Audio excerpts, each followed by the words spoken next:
You're my special friend. What's up, guys? Welcome back to another episode of the Special Friends Podcast. I'm your boy Wuzi, and I'm here with two very special guests. Of course, Eareoke. The one and only. The one and only. and another one. Allie B, aka Professor B. Hey, Professor B. The one and only. The one. I'm dead. It was the professionalism. Professor B. Professor B. Don't forget it. Back to You're it. dirty. You're dirty. It's crazy.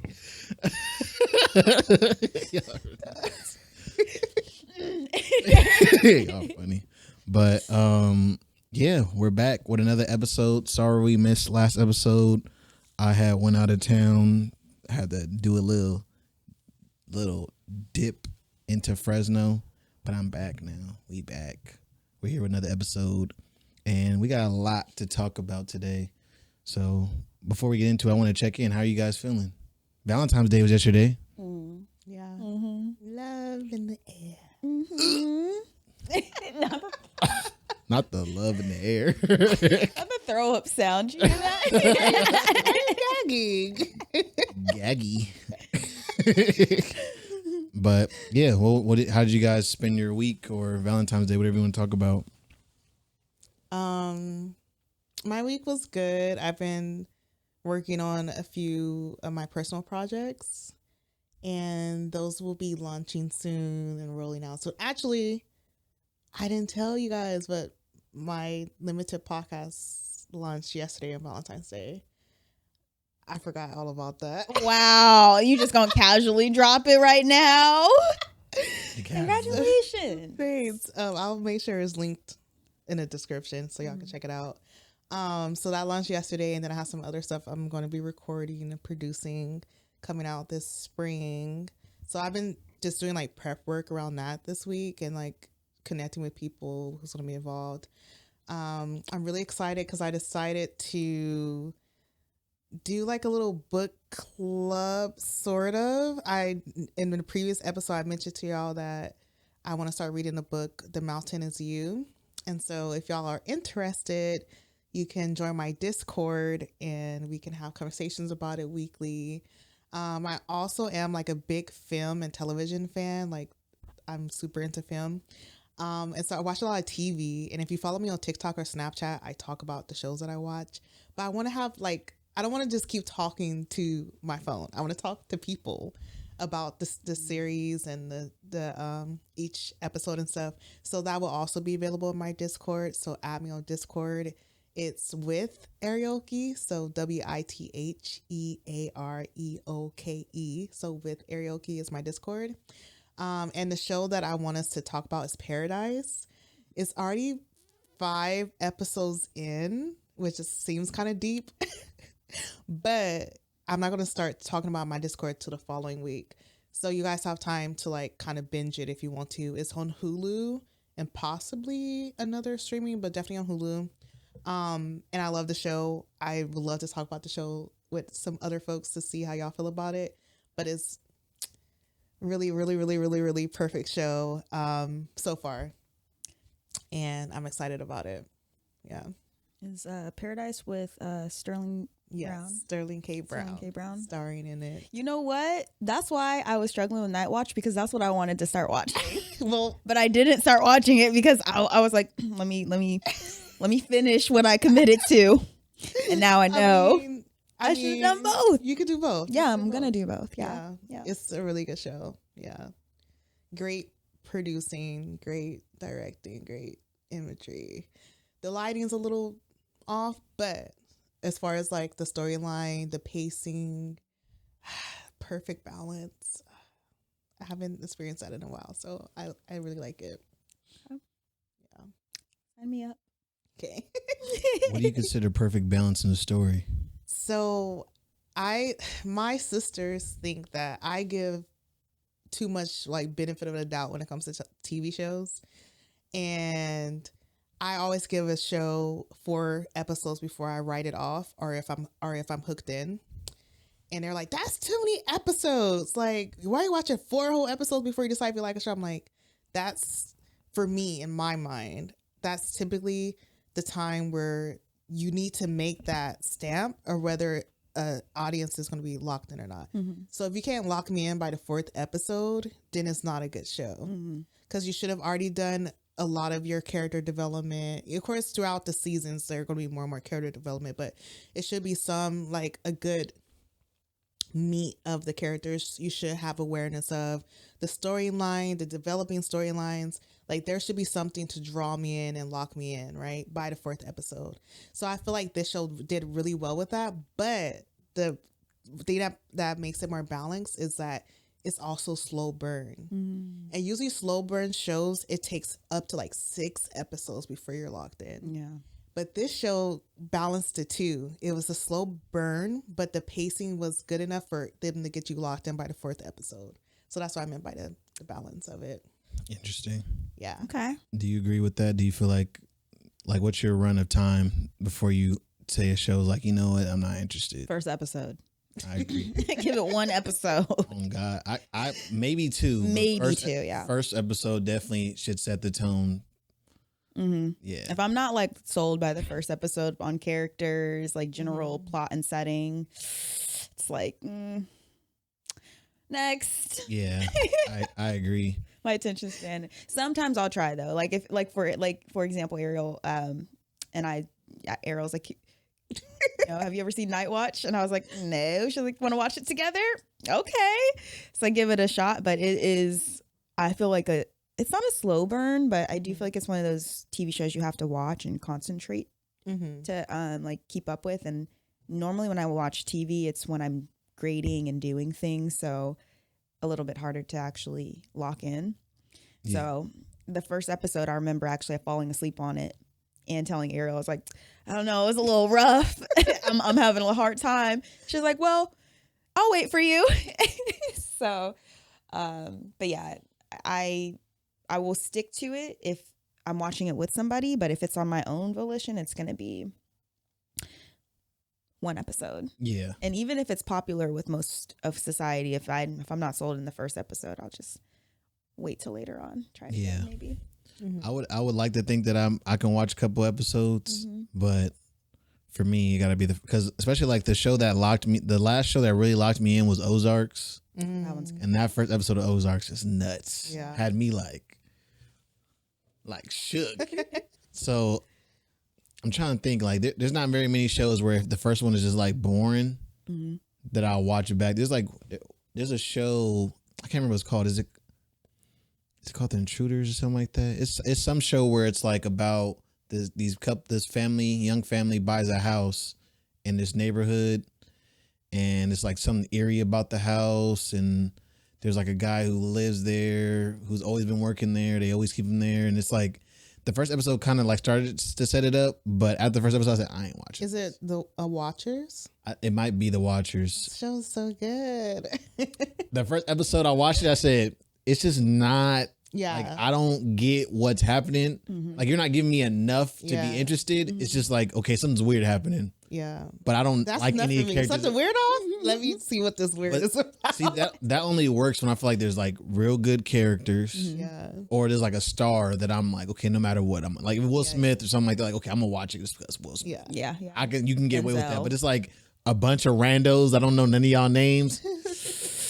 Much harder to sell. Yeah, exactly. Much harder to sell. The first episode of Watchers though was like kind of like, huh, what? Like it was weird to be like no substance in the whole first episode at all. But I just knew it was something. I like weird, mysterious thriller stuff, so I'm just like, you like to be left questioning. Yes, I love. That's my favorite genre. Whether I'm reading or watching something, like I love to be like trying to figure out something, like what's going on. What was the best hook that you guys seen either like in a movie or like a show like that you seen recently? I can give you any time to think. I can give you my first one is the Quiet Place. Okay. That beginning of Quiet Place when they're like it's like kind of like still early, and he's like, "Don't take them batteries." Yeah. And takes the batteries in or takes the toy anyway, and like that happens. That for me locked me in for the rest of the movie. Like that was like that's like the perfect hook because it just sets the tone for the rest of the movie for me. Yeah. Oh yeah. I love those movies. so good. Quiet Place does a good job of that. I feel like I was watching Queen and Slim last night. I still haven't watched it. Oh, I don't know. Watching it again, I'm kind of like, it's like not as good now because I feel like then it was cathartic because there was a lot of police brutality, like, Relevance. you know, there was a lot more relevance in terms of like the tension and I think resentment that a lot of people in general were feeling towards law enforcement. I'm not saying that doesn't still exist, but seeing somebody lose their life in an interaction like that, and it wasn't Slim or Queen, but like it's still just as like It was just a lot. it was a lot. I don't know, but anyway, the start of it, I just remember it being very compelling. Yeah. You know, it's their first date, it's not going really well, and then all of a sudden it's like, now we're in this like life or death situation that we got to be in together. But also, I feel like it's easier with movies. Like TV shows are a lot harder to sell for me because they have a shorter period of time to exactly get the whole story through the whole story. So like, well, not to mention also how if you're at home it's different, right? If you're at home, you can just change the movie. But how often, and once you get committed to something, you're gonna be like, you know what? I know I'm like 30 minutes in the movie. Let me go ahead and turn this off. It's like you gotta be bad. yeah. I've done that though. Not as often as a TV show though. Oh yeah, I feel that. I'm trying to think the last movie that I turned off. I don't remember the last one I turned off, but you know the movie White Guy. It was part of a series of Glass. Mr. Glass. Is it Mr. Glass and oh, you're talking about The Shining and all that stuff? in what's it called? Disrupt? No. How do you say it? What is the name of that? With Mel Gibson and Samuel Jackson and Unbreakable. So that series, there's a part. Is that part of that series? Yes, I'm pretty sure it's part of the series. The white guy gets his own movie. Split. Yes. Yeah. I turned that off. Oh. And I never went back to it. I seen enough clips of it to understand like the premise of like what was going on. And I watched the following movie that wrapped up the series, which I enjoyed the following movie that wrapped it up. But what irritated me about Split was like, I know people like this exist in the world where like they're just oblivious and like not really on their P's and Q's. Like maybe it's no fight or flight. It's just like freeze. Like I get people like that exist, but I was so irritated how they just like let this man get in the car and not once noticed that this wasn't their mama get in the car. Like it just threw me. I was like, y'all not gonna do like what? Y'all this like tuned out? Like that irritated me. I turned it off because I was like, I turned it off. That's fair. I feel like that's a fair reason to turn it off. I was like, ain't no way. This is how y'all got in this situation. Like, so that I never went back to the movie. But I did watch all the other movies from that series and I enjoyed all the other ones. And I'm sure that one was good too. It's just, I couldn't sit with it. It was annoying. Fair enough. I'm trying to think of like what movie. There's not a movie I turned off the first time, but just people gonna knock me for this. The first Batman trilogy, The Dark Knight, I cannot stand that movie. Isn't that like most people's favorite? It's my favorite. It's my absolute favorite, actually. I think it's a setup of Batman. Like, okay, I already know Batman. Like the setup of Batman. I'm just so tired of seeing that story that like when I'm watching, I'm like, bro, this movie is like, this feels long. It feels long. It is. That's the beauty of it. Like, and then we finally get to like, okay, like the Scarecrow comes in, like, okay, now I'm kind of locked in. But like the first one's like, you know, him setting everything up. I'm like, okay, here we are. Here we go again. Batcave, scared of bats, overcome fear. Mama got shot. Daddy got shot. Get it? Like we've been here too many times. Dark Knight. I feel like the beauty of Dark Knight trilogy is more of like, it is definitely Christian Bale as Batman, but equally the villains. That's why I like the trilogy is more like the villains and how convincing they are. I feel like in their evilness, and it doesn't feel like cheesy evil either, or like also just aggressively gory Yeah. violent. Well, and villains. I think what I like about the Batman trilogy that, like, agreeing to you is the villains also feel like they don't feel like the total bad guy. They It feel feels like like, people I'm like, too. they got a good point. You know, You know, that's a you kind of don't hate. You kind of don't hate the villains too much, and you have empathy for them too. yeah. Because like the Dark Knight Rises. Wait, is that which one is the one that with the Joker? I believe that's the first one, the Dark Knight Rises. Oh, you know what? I apologize. So Batman is it Batman Begins? Is that the first of the trilogy? Let me just look it up. Yeah, let's look it up because I don't remember. I just I have a confession. Uh-oh, don't never tell me seen you've it. never seen it. So my sister is a super DC fan, and she loves Batman. She loves Spider-Man. Those are Sister her has favorite movies. Great taste. But I don't think I've ever seen a Batman movie like Wow. fully through. Like it probably was playing around me, like, you know, the cousins hanging out, you know, family watching a movie. But I don't think I ever like sat down and watched a Batman movie. Actually, I did try to sit down to watch the new one that came out with the vampire, but I couldn't get through that one at all. I heard it was okay. I thought no, that was Lincoln as a vampire that I heard was good. I haven't heard about. What? Yeah, there's apparently a movie where because I guess I don't think that Abraham Lincoln was a vampire, but he hunted No, vampires. he's not actually a vampire. Oh, The he's guy on that the plays new a one. vampire. Yeah. Oh, Edward Cullen plays yeah. Batman. I tried watching that one. Patterson Yeah, I Oh, tried that's right. from Twilight. I don't really know their I names. forget what his name. But I tried watching that one. I sat down. I had like set up my little movie night, Mm-hmm. and That's a good one. didn't get through it. And then so I went back to it the next day to finish. But you would it. give 5 episodes to a slow burn? That's crazy to me. Yeah. Yeah, and I was trying to watch it the second day, and I think I ended up getting like one of my friends called to go out or something, so I ended up like turning off. Mm-hmm. So I never finished it. Interesting. You Yeah. know. That's how I'm feeling.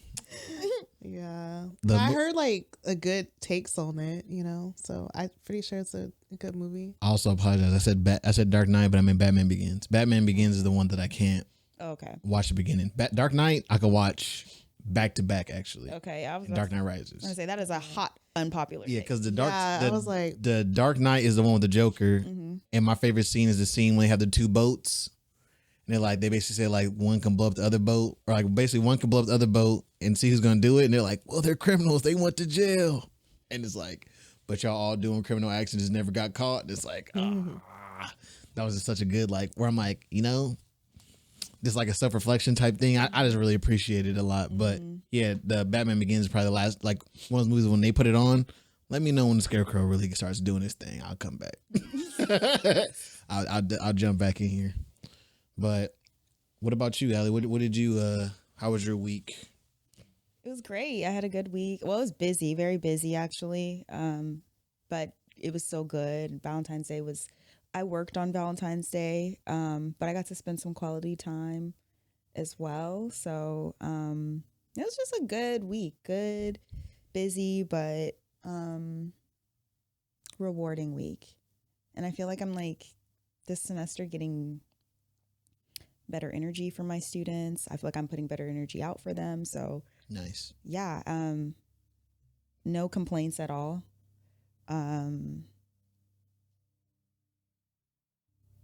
Yeah, other than it's kind of tumultuous in higher ed right now. So, but Yeah. that's kind of maybe more to share for a later time. But it was a good week overall in spite of all of that.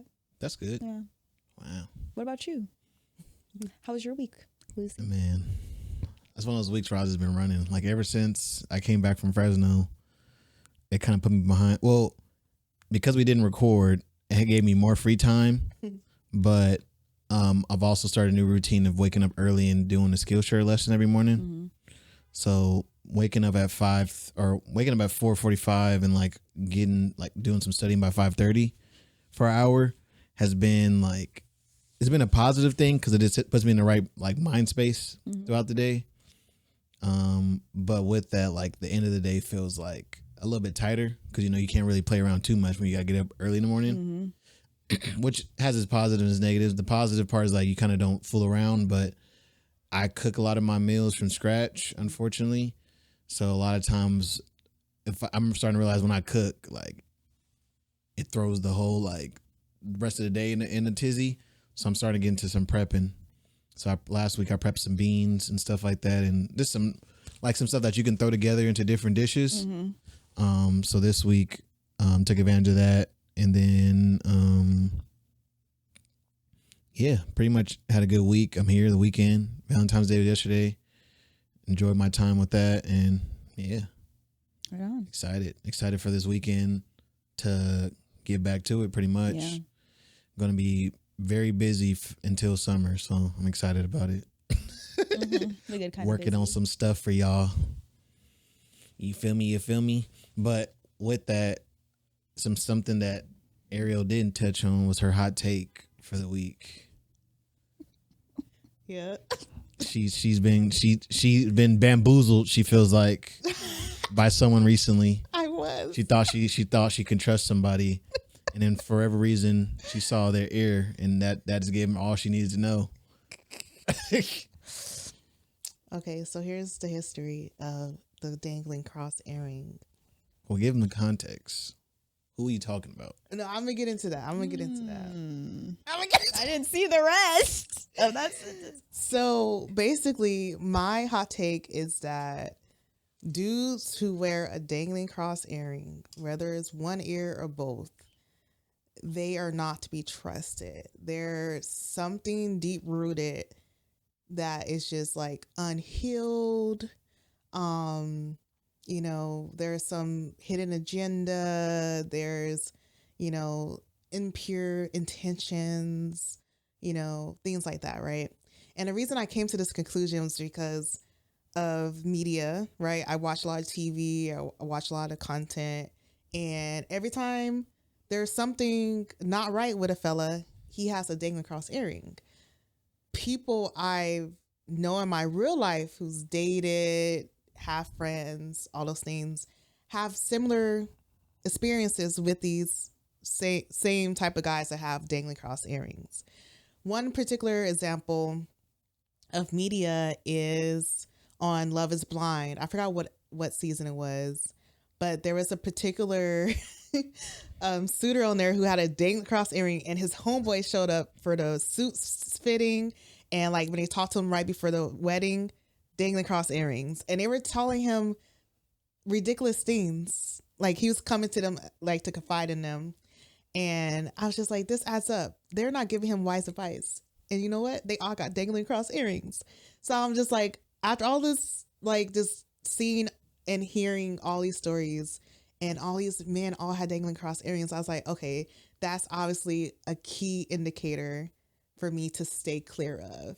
That's a walking red flag. So for the last 2 years or so, I'm like, if you have a dangling cross earring, then I know what you about. Like you overcompensated in some way. You think you're some type of alpha male. You think you're something more than what you actually are. So that's what I get from that. But there's this particular actor that I've been following in his career for, I think, like the last 6 or 7 years. He was on Grownish. He was on All American. He is on BMF and a few other things. Talking about Keith Powers? No, not Keith Powers. Wait. Sorry. It's okay. I don't think he was in any of those. I wanted you to guess. That's why I didn't say his name yet. Okay. So this particular guy I had a crush on since the beginning of his career, and he has done interviews on like Black Love, if you guys are familiar with that.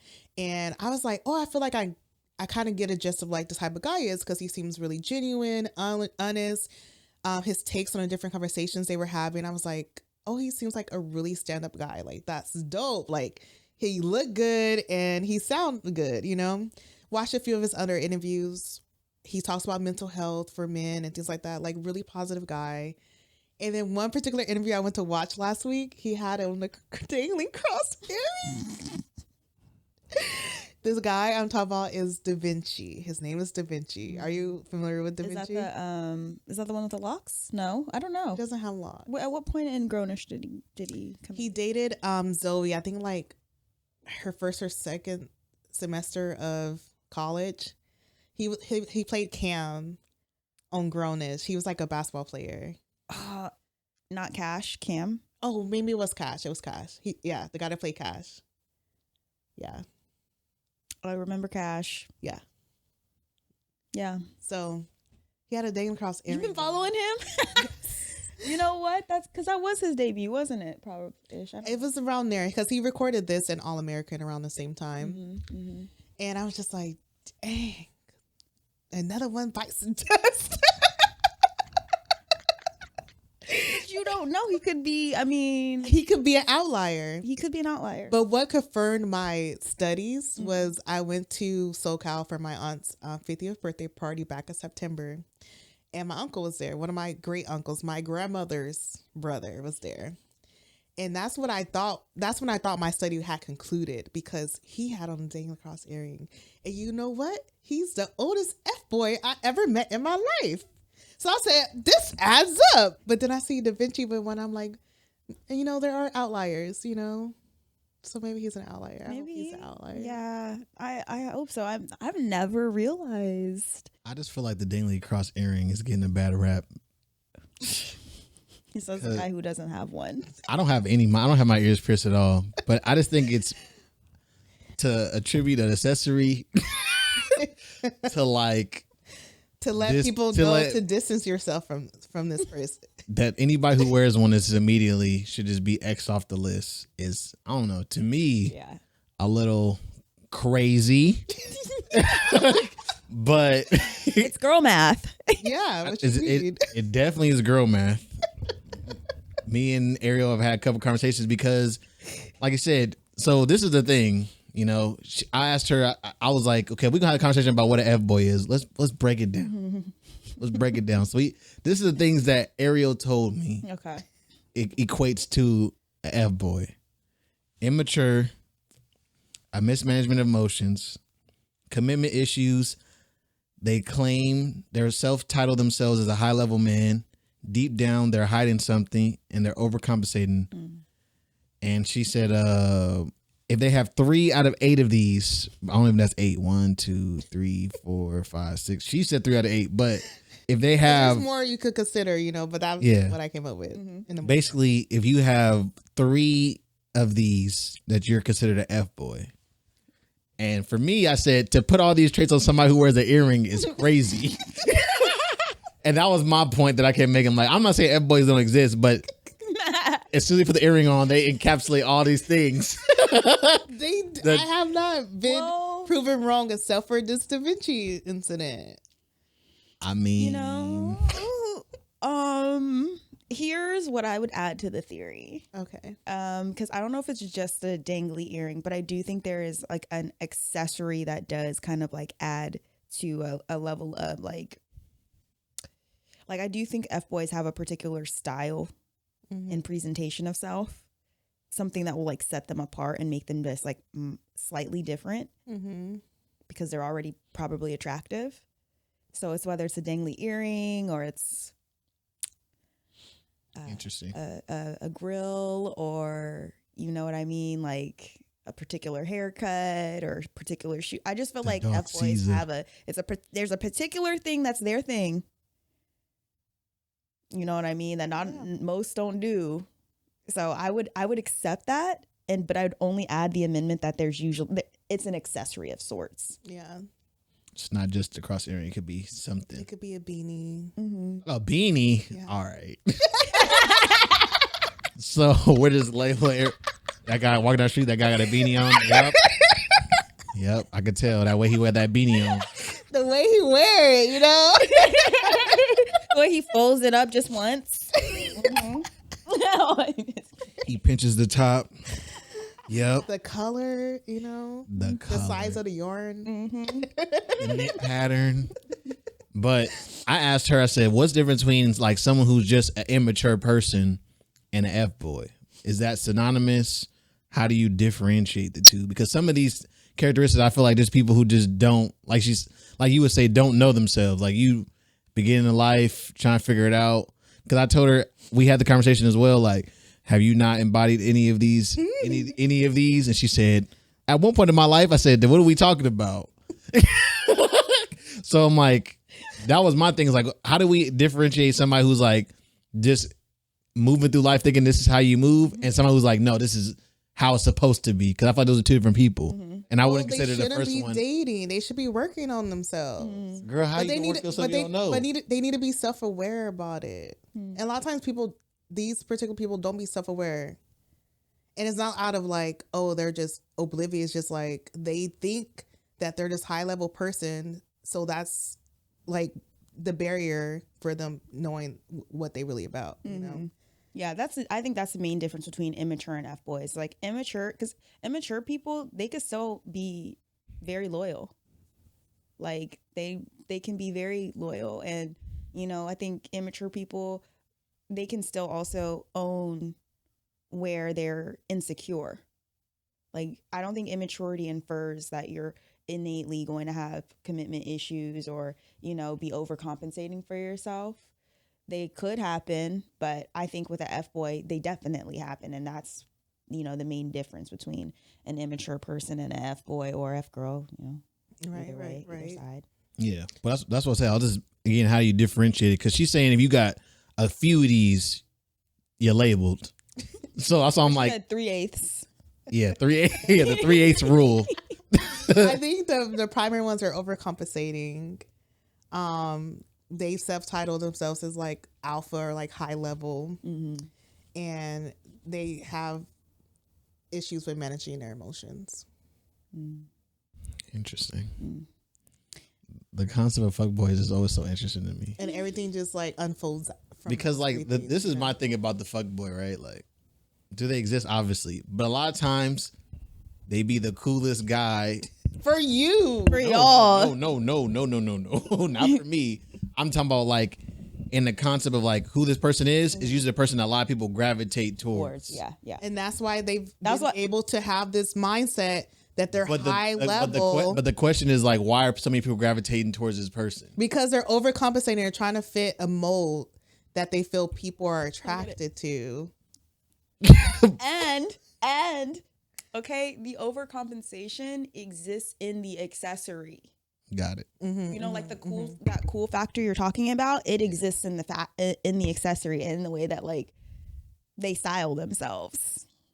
But then see, if that's the case, then I feel like people who have like Hellcats or more F-boys than the dangly earring. They could be, but they still both F-boys. Whether one is more one than the other. All encompassing accessory. Because I just feel like the cross earring doesn't like, you can talk about like overcome, like trying to bring more attention to yourself. Like, I mean, I've never looked at Doug cross and like, man, that guy's cool. I was like, oh, nice. Like, well, go ahead.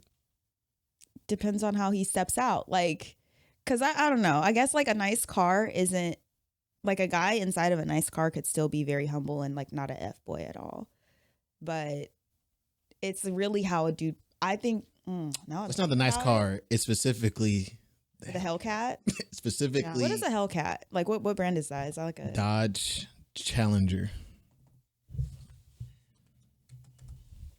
The Hellcat. The Challenger and the Camaros, definitely F-boys. Camaro for sure. I've never met a right thinking person in a Camaro. That car is sexy though. It is. Listen, you're right. The car, look understand. at the exactly. That's what I'm saying. But it's like the person whose embodiment is like they have a Hellcat. I can see that theory, and I see that maybe that's just like the 20 like the new era version of the dangly cross earring. Like you said, it could be any accessory, but I don't know. I just for it to be the earring is the part that's throwing me off because I feel like it's just so low hanging fruit. I'm about to go get my ears pierced. Yes. You can Google a cross earring and find it anywhere. You can't just go get it. Like, and no one's gonna see that. I mean, there might be that person who's like, oh my God, and he believes in Christ. Yes. But it's like, I don't think that's his take. It's just more like, just, I don't know. That's another Trying to thing. be like Prince. Like you just disrespecting an image just to look cool. Girl, like a please. symbol. Like, And there's so Meaningful much more to that. like you just connected. You're not grounded. I'm not gonna put that on him. You But again- said you know the Lord.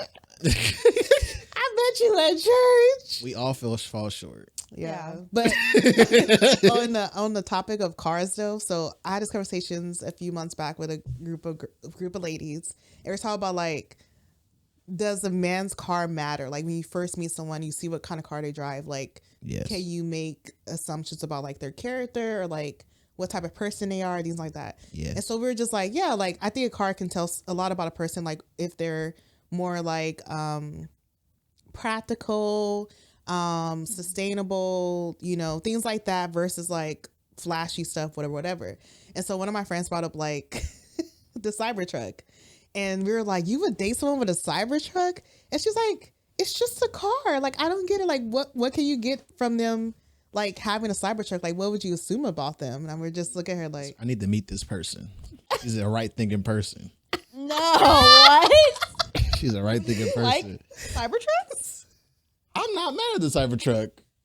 Some people literally get upset when they see a Cybertruck. I don't understand that context at all. It looked kind of cool cruising down the street, but I'm a Hummer guy, so you know what I'm saying. I don't know if I'll ever truly own a Hummer, but the electric Hummers are nice. Very, very nice. But when I see the Cybertruck, I'm like, you know, I didn't realize it had a stigma until people were like, that toaster driving down the freeway. It's like, dang, you got that much beef? What's wrong with it? Yeah, they call it a garbage can driving down the freeway. well, Is it because it's ugly? Is it because it's overbearing? Like, what is it? all the things. But what would you assume about a person with a Cybertruck? A man who's trying to mac at you. Mac at me? Yeah. This is uncomfortable because Does your guy have a Cybertruck? No, he doesn't. But he might have a Hellcat. That's what I was like. Nothing wrong with a I'm Hellcat. gonna find out now. What kind of car that is. Okay. Just kidding.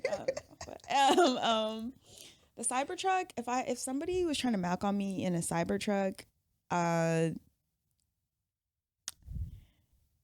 it would feel like, yeah, I don't know. I feel like the Cybertruck gives overcompensation. It's just like a very large vehicle. It draws a lot of attraction, and I feel bullied by them on the road. So anybody that drives the Cybertruck, I personally just think has the personality of a bully. So what if you met like a nice guy? You're out and about. Let's paint the picture. Okay. You're out and about. Little casual place. You know, it's a lot of people. It's a murmur, but it's not like packed. You know what I'm saying? Somebody walks up to you and chats you up. And you're like, oh, this is a good guy, whatever. And you're like, yeah, we should go out sometime. The initial meetup is like, okay, he's a cool guy. Still trying to figure him out, but he seems like a genuine person, whatever. And then he comes to pick you up in the Cybertruck. How does that affect the rest of the day, or are you like you make a super assumption from there on? I probably would still go on the.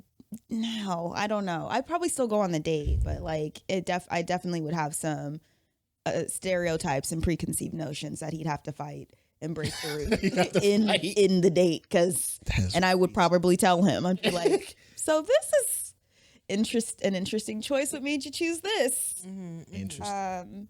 I concur. But I wouldn't even ride with him. I would like. You wouldn't ride with him? No. He's sustainable. Yeah, that's a. Is it though? It's electric.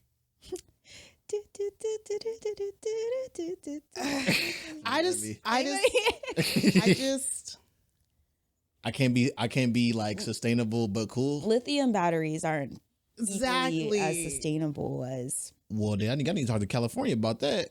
Not even, I mean, you have a choice as an individual to support this man who makes these things. What is he supposed to buy? A different car. There's so many options out here. What do you mean? Oh, ew.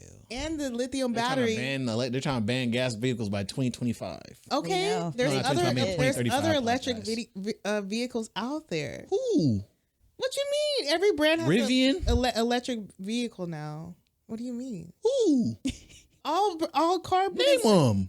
Toyota has electric. What is it? Honda has electric. What's it called? What do you mean? I don't know the name of cars. Because it ain't out yet. They have electric They got a hydrogen one. hybrids. Huh? Hybrid's not electric though. That's different. Anyways, the lithium battery alone. I'm being serious because hybrid is a gas engine. Blowing up and it can't be put out. Like you're literally putting everyone on the road at major risk. So it's just like, what are your priorities here? But like, y'all acting like somebody who got the Cybertruck intentions like, I'm about to get this thing and wait. I don't care what happened to the environment when I get this thing. It's just a car. You make it like, who makes this kind of shit? Go ahead. Okay. Go ahead. And I buy a car for safety. yeah. And something that's going to be reliable long term. I know that's more a practical side. But if you want to get a flashy car, at least get a car where if you get into an accident, it's not going to blow up a whole freeway. It's just going to damage the 2 or 3 cars around you. The firefighters can come and put out the fire if needed. Mm-hmm. That's what I'm saying. Mm. And then there's also the issue of like, I think there's the issue of lithium, like toxicity, and it's like the way that they dispose of lithium batteries. There's not a safe way to do that in our environment, so it's creating a lot of like hazardous areas. So between the like blowups and stuff, I don't know. I guess that's like a good point. I do know that and I have students that are car people, so I respect it if you're a car person and it's just like you like different cars. You're a car person, aren't you? You work with cars. Yeah, I work on diesels. Yeah, so which is why I have a different take about it. Because it's like, you can be look. Okay. What? Okay, because we were just talking about the earrings and oh boy, he could be an exception. The outlier? You're an outlier. But I think you're an outlier, Wuzi. The we point make an exception for you. I get that, but I'm not saying for me. I'm just saying like, even in general, like like we're saying like, oh, how do we support somebody like this? It's like our state that we lived in have created this monster that is Tesla. Like they were trying to push electric cars. They gave him all this money and all this leeway to make Tesla. And now you mad at people for buying Teslas. Like that's what I'm saying. But you have an individual choice. But that shift just happened. That shift just happened. But the thing with Tesla was like the cool, like you were in California if you had a Tesla. Like that was like the thing. And then that was before when Elon Musk originally, like when Tesla was becoming more popular and accessible, it was because it was becoming accessible. Mm-hmm. But as it became more popular and accessible, I don't feel like that was as much of a priority to him. It seems like it's become more of making more money. And so because it doesn't seem like it's about accessibility and about people having nice quality cars, it seems it's about money. It buying into Tesla now means something different than it did, 5, 6, 7, 10 years ago when he only had like 3 different variations of it. Yeah. But I don't know. I would just assume they out of touch and don't have their priorities in order. I guess. Well, I mean, I just feel like there's a strong take. You like Elon Musk? Like, are you an Elon Musk fan? Like, where are you standing with him these days? Elon? Mm-hmm. I never was a fan of Elon. I got mad at Kanye for putting Elon on a long time ago. But you want a Cybertruck? I don't know. I don't want a Cybertruck. Well, I like the Cybertruck. I told you I want a Hummer electric. That's the one I want. Okay. I want the little wheels that turn sideways. I want the crab walk. But I'm not mad at people who get the Cybertruck, especially when they wrap it and stuff like that. Because again, people were on the waiting list for years for that thing to come out. They finally get it. Now you're a piece of shit. Because are you driving that thing? It's like, dang, bro, it was cool when he did the presentation and everything. But now they blowing up. Was it cool when he did the presentation? Yes, it was. Everybody was juiced for it. You know what? I feel like here's the problem. Go ahead. I don't know how many women are driving Cybertrucks. I'd be curious to know like the gender differentiation between like Cybertruck owners, but I don't think that it's a car made for. I don't think it's a gender inclusive car. Got it. That's what I'm gonna say. I think it's a very masculine car. It's made for men, and so it's scary on the road. It's very driving next to a Cybertruck is uncomfortable in a small car, especially. Yeah. So I don't know. It's just, I understand people have been on the wait list, and if it's a rapper, that's one thing. But like a regular day-to-day person that's like in big tech or is living in Elk Grove, that shit's annoying. It's like you just want attention. That's what it really it screams. You just want to be seen. And hey, again, everybody buys their cars for different reasons. So if it's to be seen, I'm just here to stand for all the guys who might just got a Cybertruck because it was cool. No girls are thinking you're cool. Bros are the only ones probably thinking. And that's what the bros do it for. Bros do It's it like for girls bros. wearing heels for girls and not men all the time. Men buying nice cars for each other and not us. Sometimes That's why you gotta promote having 2 cars. You gotta have one for when you go on dates, and then have one when you out with the for boys. the boys. Look at that thing. That's it just looks like an awkward Lego on wheels. It looks dangerous. Mm-hmm. I remember the trunk testing they did last year of all the different SUVs and how that one had no. So do y'all feel like that way about trucks in general? That they're masculine cars? When they're No, that they're dangerous. super raised. Yes. I actually get pissed. Actually, that's my hot take. Okay? Big trucks, all the big truck drivers out there. Because my thing is, like, again, my car is small and big trucks are bullies on the road. So, like, sometimes I try to get around them. I'm not trying to be rude. It's just like I can't see over your car. Yeah. So when you're trying to like not let anybody over, not let cars get around you because they're too slow for you, but then you get in front and you're going again the same rate as everybody else. It pisses me off. It really pisses me off because I'm like, do you not know your size on the road, or you just don't give a fuck? Look at that. That you feel. See, now this is giving F boy. Sorry, let me get off my. No, it's fine. See, this is giving F boy. If I see somebody with one of these Exactly. and one of these, I get it. One of my best friends want one of those. It's a female, so I Like, look at that. Okay, girl. And see, I would love one myself. I think that would be great to drive in. So then I'm not sitting low and feeling like I'm just being pushed around on the road. But the reality is, sitting in a car like that, or like driving a car like that, I don't know that I could park something like that. Like, Oh, you don't park. You just take up 4 lanes. You don't park regular. consider it. And see, again, that's why I think it's not. I'm not saying trucks aren't for women. I'm not standing on. I like trucks. I think trucks it's are for just women too. when but it's raised and it has. Let's look that up. What just- cars are women driving? I don't feel it. Like I feel like there's a time and place for it, but not just on an average day. You know, to have like your truck just huge wheels raised. Like what are we doing? A lot of my students have their trucks like that up in Rockland. Which I like to look at it, but again, driving next to it's just two different Yeah. two different kind of realities. Let me see. Do some research. Let me see. Popular car makes for women: Chevrolet, Ford, Nissan, Toyota, Honda, Jeep, and Hyundai. Dodge, BMW, then Kia. But for men, it's Ford, Chevy, Toyota, BMW, Mercedes-Benz, Nissan, Honda, Lexus, Audi, Dodge. Wait. Let me. Are you laughing because I'm squinting? Yeah. So yeah, it's basically saying for popular car makes, and was this? Well, yeah. I love Jeeps. 2019, so this might be a little outdated. But the top 3 for women is Chevy, Ford, and Nissan. And the top 3 for men is Ford, Chevy, Toyota. Popular car models, according to 2019, is the Civic, the Accord, and the Chevy Equinox. Ew. Ew. That's popular mom car. Yeah. And then for dudes, it's the F-150, 5100, and the Honda Accord. What So is 2 trucks. What does the 5100 look like? Big Chevy Silverado. Oh, Silverado. I like the Silverado. The base I like, model. F-150. Yeah, I like both those trucks. And then I want my man to have a truck, but Okay. not raised. I can't do the raised. Yeah. I'm getting lost. Jara. Cybertrucks aren't actually trucks. They like for us, like it doesn't compute as like a traditional truck. Or SUV or What? anything. We gonna don't worry. We gonna put a button in this. We gonna talk about it later because we gonna have to. We gonna have to do some research and really figure out what's going on with the truck situation because, again, I get it, Because who's driving Cybertrucks? and maybe that's what I gotta do. I gotta do some research on some statistics on who's driving Cybertrucks, the money class.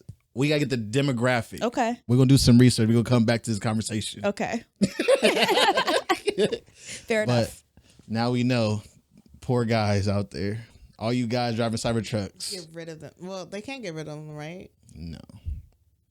Isn't that like a policy? But on the bigger topic of the lithium-ion batteries, I just, why people catching strays for that? They was trying to do the right thing and got caught up doing the wrong thing. You know what I mean? How you know they were trying to do the right thing? We've been preached the last couple of years that electric is. We the don't know future. that's the reason why they got that car though. We're not talking about just a Cybertruck now. We're talking about lithium-ion okay. battery because not only is the Cybertrucks blowing up, but the diesel, I work at. I've talked to the tow truck drivers, and they said when they pull over, like when they have to go pick up a Tesla, any kind of Tesla that's not the Cybertruck, if it's been in a car accident, they have to put it in a tub of water. They can't just pull it like regular. Like they have to put it in a tub of water for that reason. So it's that big old battery, and that's just in cars. Like bus companies are now forced to go electric. Like every bus company is forced to have X amount of electric buses. So, and those are big old batteries. Yeah. Caltrans they're replacing all their small fleet like F-150s with electric vehicles. So they got Chevy Silverado E's. See. So it's like it's also not okay. I know we're gonna talk about something else, but it's not just the lithium batteries. It's also the power grid that we have. Yep. Like it can't hold it. We can't hold that. Like that's not sustainable. That's crazy to me. We'll see what happens, but To be it's continued. But we had some topics from the week. I don't know which one of y'all want to touch on first. We got a few. What y'all looking at? Why are you looking like that? Trying to see what y'all want to touch on. Ooh. I can't see you over the monitor. Do you want to talk about Hillman? We could talk about Hillman Talk briefly. Yeah, just a brief. Just in honor of Black History. And And yeah. give Dr. Barlow. So what is her Hillman flowers Talk? and stuff. Well, Ariel sent Hillman Talk to me. So I feel like you should talk about it a little bit more, and then Gosh, please I was kidding. I'm do just the kidding. best synopsis. So I just wanted to bring this to our conversation since it is Black History Month, and it is a Black movement happening on TikTok called Hillman Tok. Of course, the name origin comes from a different world. Is it a different world? world? Yeah, Mm-hmm. a different world. I was gonna say the Cosby's, but no, the spinoff, a different world. They went to Hillman University, and so that's where the name came from. There was this professor. Her name is Dr. Barlow. Is it Leah Barlow? I think it is believe so. Leah. Dr. Leah Barlow. And so she just made a TikTok video, just to get engagement from her students, to make the learning experience a little bit more engaging and fun and all the things, right? Just utilizing social media to support and complement her courses that she's actually teaching. Mm-hmm. She's an actual professor in a college, right? So she talks about her syllabus a little bit and the background on what she'll be teaching, which is African American studies. She kind of goes into the top topics that she's gonna be hitting and ways to study and get involved and learn more about these topics and all things. She just made this video for 30 of her students for her one African American studies class. But TikTok is TikTok, right? Anyone can see her videos. So other people, Black people, were like, this sounds like a great course. These are things that I feel like, a traditional course from another university don't include in African American studies. It's very modern. She's talking about things from the course of the last 20 years that are still really relevant. And of course, relevant to the younger generation too, for sure. And so people were just engaged. You're like, how can we enroll in the course? And she's just like, the course is already enrolled. I have a class already. What are you talking I'm about? not taking new students. Yeah, I'm not taking new students. And so she was just kind of taken back, wow, y'all are really loving this. I'm glad that you guys find this interesting. This and that, and people, it was over 40K comments of people being like, man, I really just want to know the content you're going to be providing, because I really want to follow along and learn with your class. And so that's how Hillman Tok got started, because other professors seen how much people were longing for information, longing for learning, and they feel like, okay, TikTok's always been kind of a platform where people go to learn, outside of YouTube University. Yeah. And so they're like, well, this makes sense, right? It already has kind of have that content element to that already on TikTok. And so other Black professors created courses on their TikTok page. Courses about literally everything, like sewing 101, how to pose, gardening, herbalism, marketing, business, literally any topic from what I've seen is literally part of Hillman Talk. So from this like huge movement starting, there's been multiple pages that people have made to create to put in like one page. So if you're going through like, so there's people out there doing the work for us, like groundwork, like trying to like how do you say, like consolidate the content so you can go to one page and see a lot of the courses. So that's been part of it. Some people spoke out to like how much they value the movement, how much they learned. They talked about their homework reviews, like, oh, this is the essay I did this week, and this is what I got out of it, and this and that, and like, so that's been really cool to engage in, especially because it like went off like right in Black History Month, which is like so appropriate. The other things from it, there's been like white people talking about it, not negatively, but in a sense of like, these are what our Black counterparts are doing, and this is how we can support or sit back or like, you know, let them have their thing.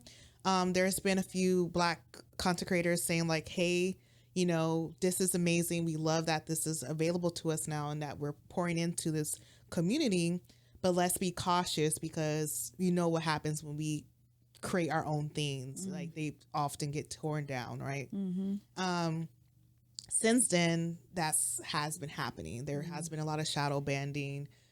A lot of people be like, man, I was keeping up with the course, but like I ain't seeing the next class pop up, you know, or the next section pop up, whatever. So it's just things like that that's happening on TikTok now. I guess, you know, it got too big for, you know, the haters and who run the app or whoever the case. And so a lot of shadow banning has been happening. But people are still engaged. People are still seeking it out and still trying to get the most out of it till today with the 15th. So I don't know how long it's going to last. I feel like it can be sustainable. It's just you have to be more intentional about finding it now. It's not just coming up on your average For You page anymore. Yeah, but I wanted to bring you into the conversation because you are a professor. And I don't know, we talked about this a few weeks ago about like labeling Black. Like you are a Black professor, but I don't know how you feel about that. But you are a professor. Yes, I claim that. Yes. And so I just wanted to have like your POV or your perspective or your take on like how you feel about the movement. Do you feel inspired in any way? Have you tapped into any of the courses and see like how things are going on TikTok and things like that? So I just want to hear your take on things. Yeah, because you know I'm not really on TikTok like that. Yeah, like this would be the reason why I go. I make an account, an appearance or something like that. Yeah, I was like very impressed and happy to see folks wanting to learn, especially from Black instructors, because that's why I became a professor. I largely wanted to help improve like representation. I've always loved school. That's why I also became a professor, because I just love studying. I love learning. I've always enjoyed being in the classroom. So to see it be appreciated on social media, beautiful. To see the shadow banning though, and to see kind of like just the lack of I can't figure out what is the word I'm looking for. The lack of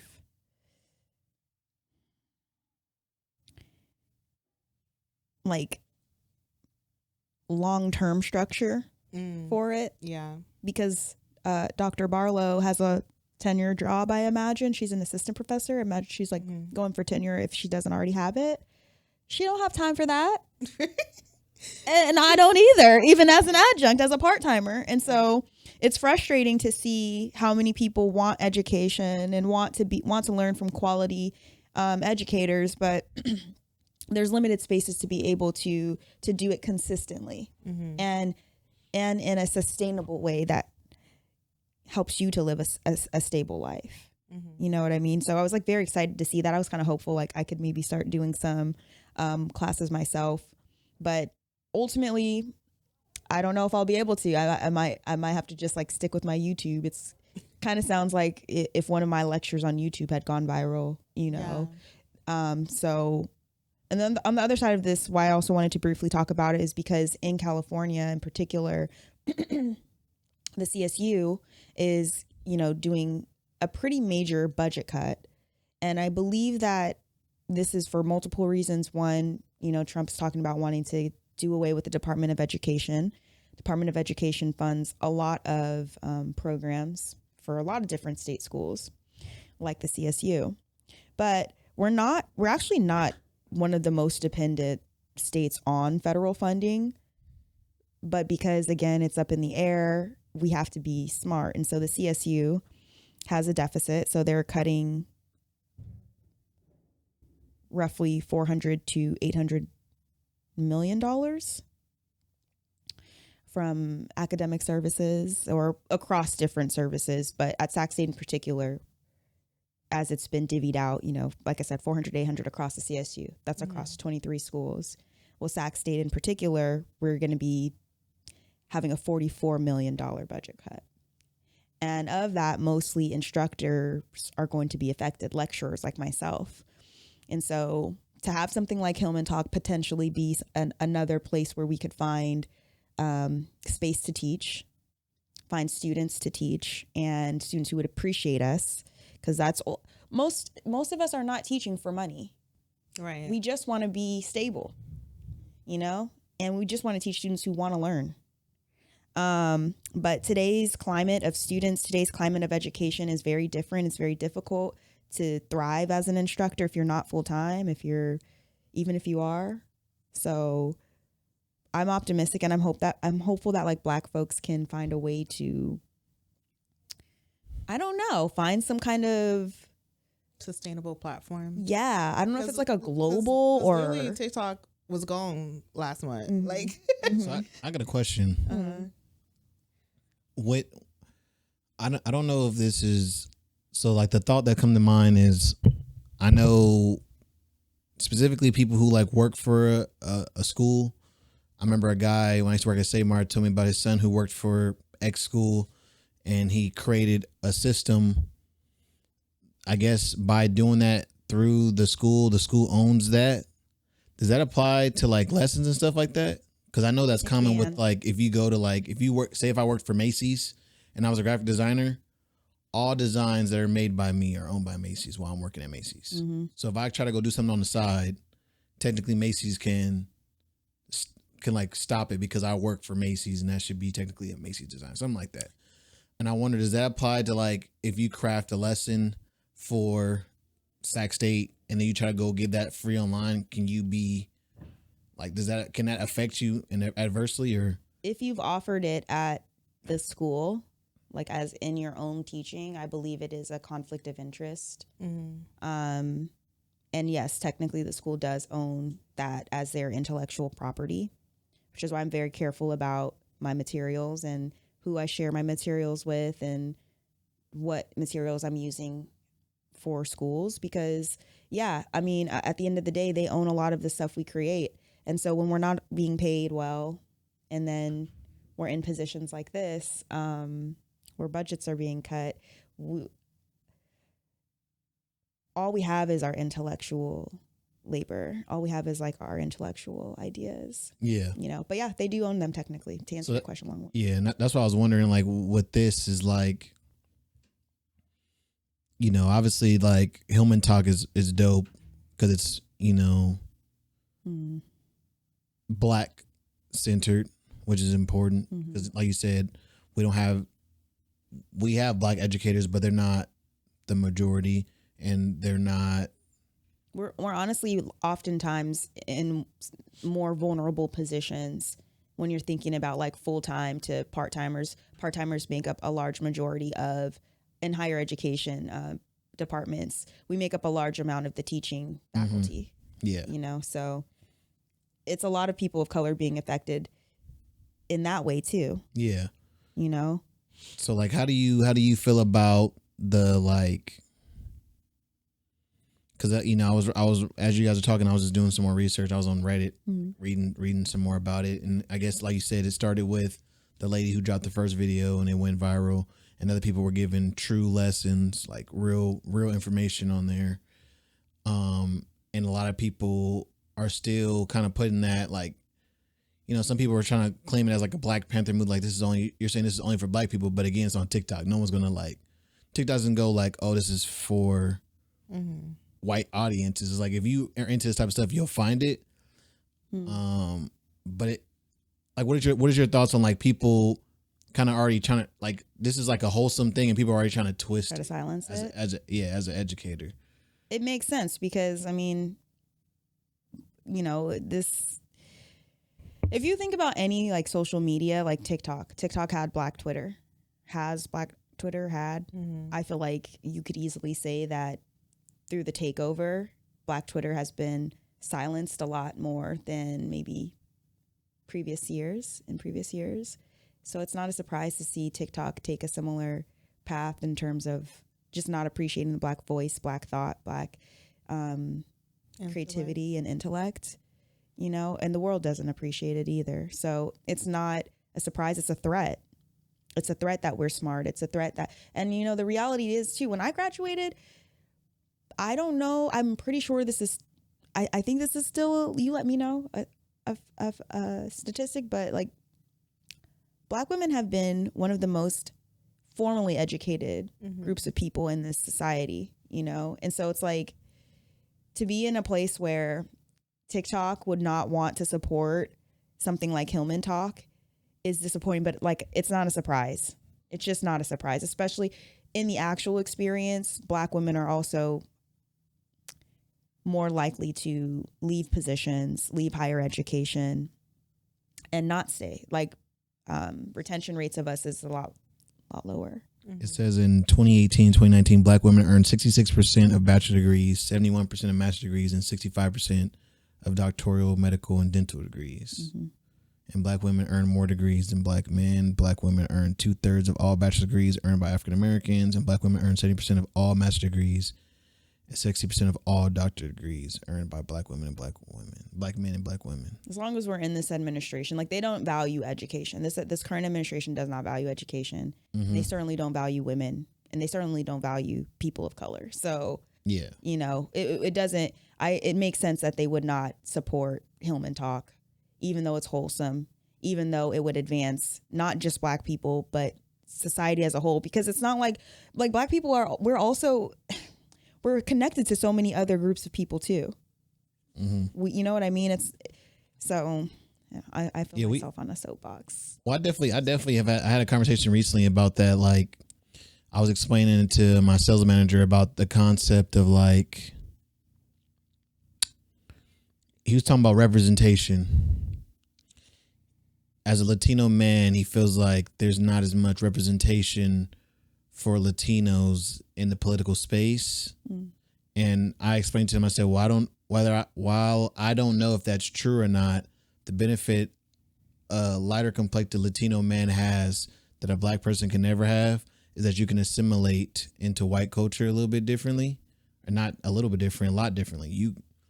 You can assimilate into white culture and live in that realm and it not be an issue.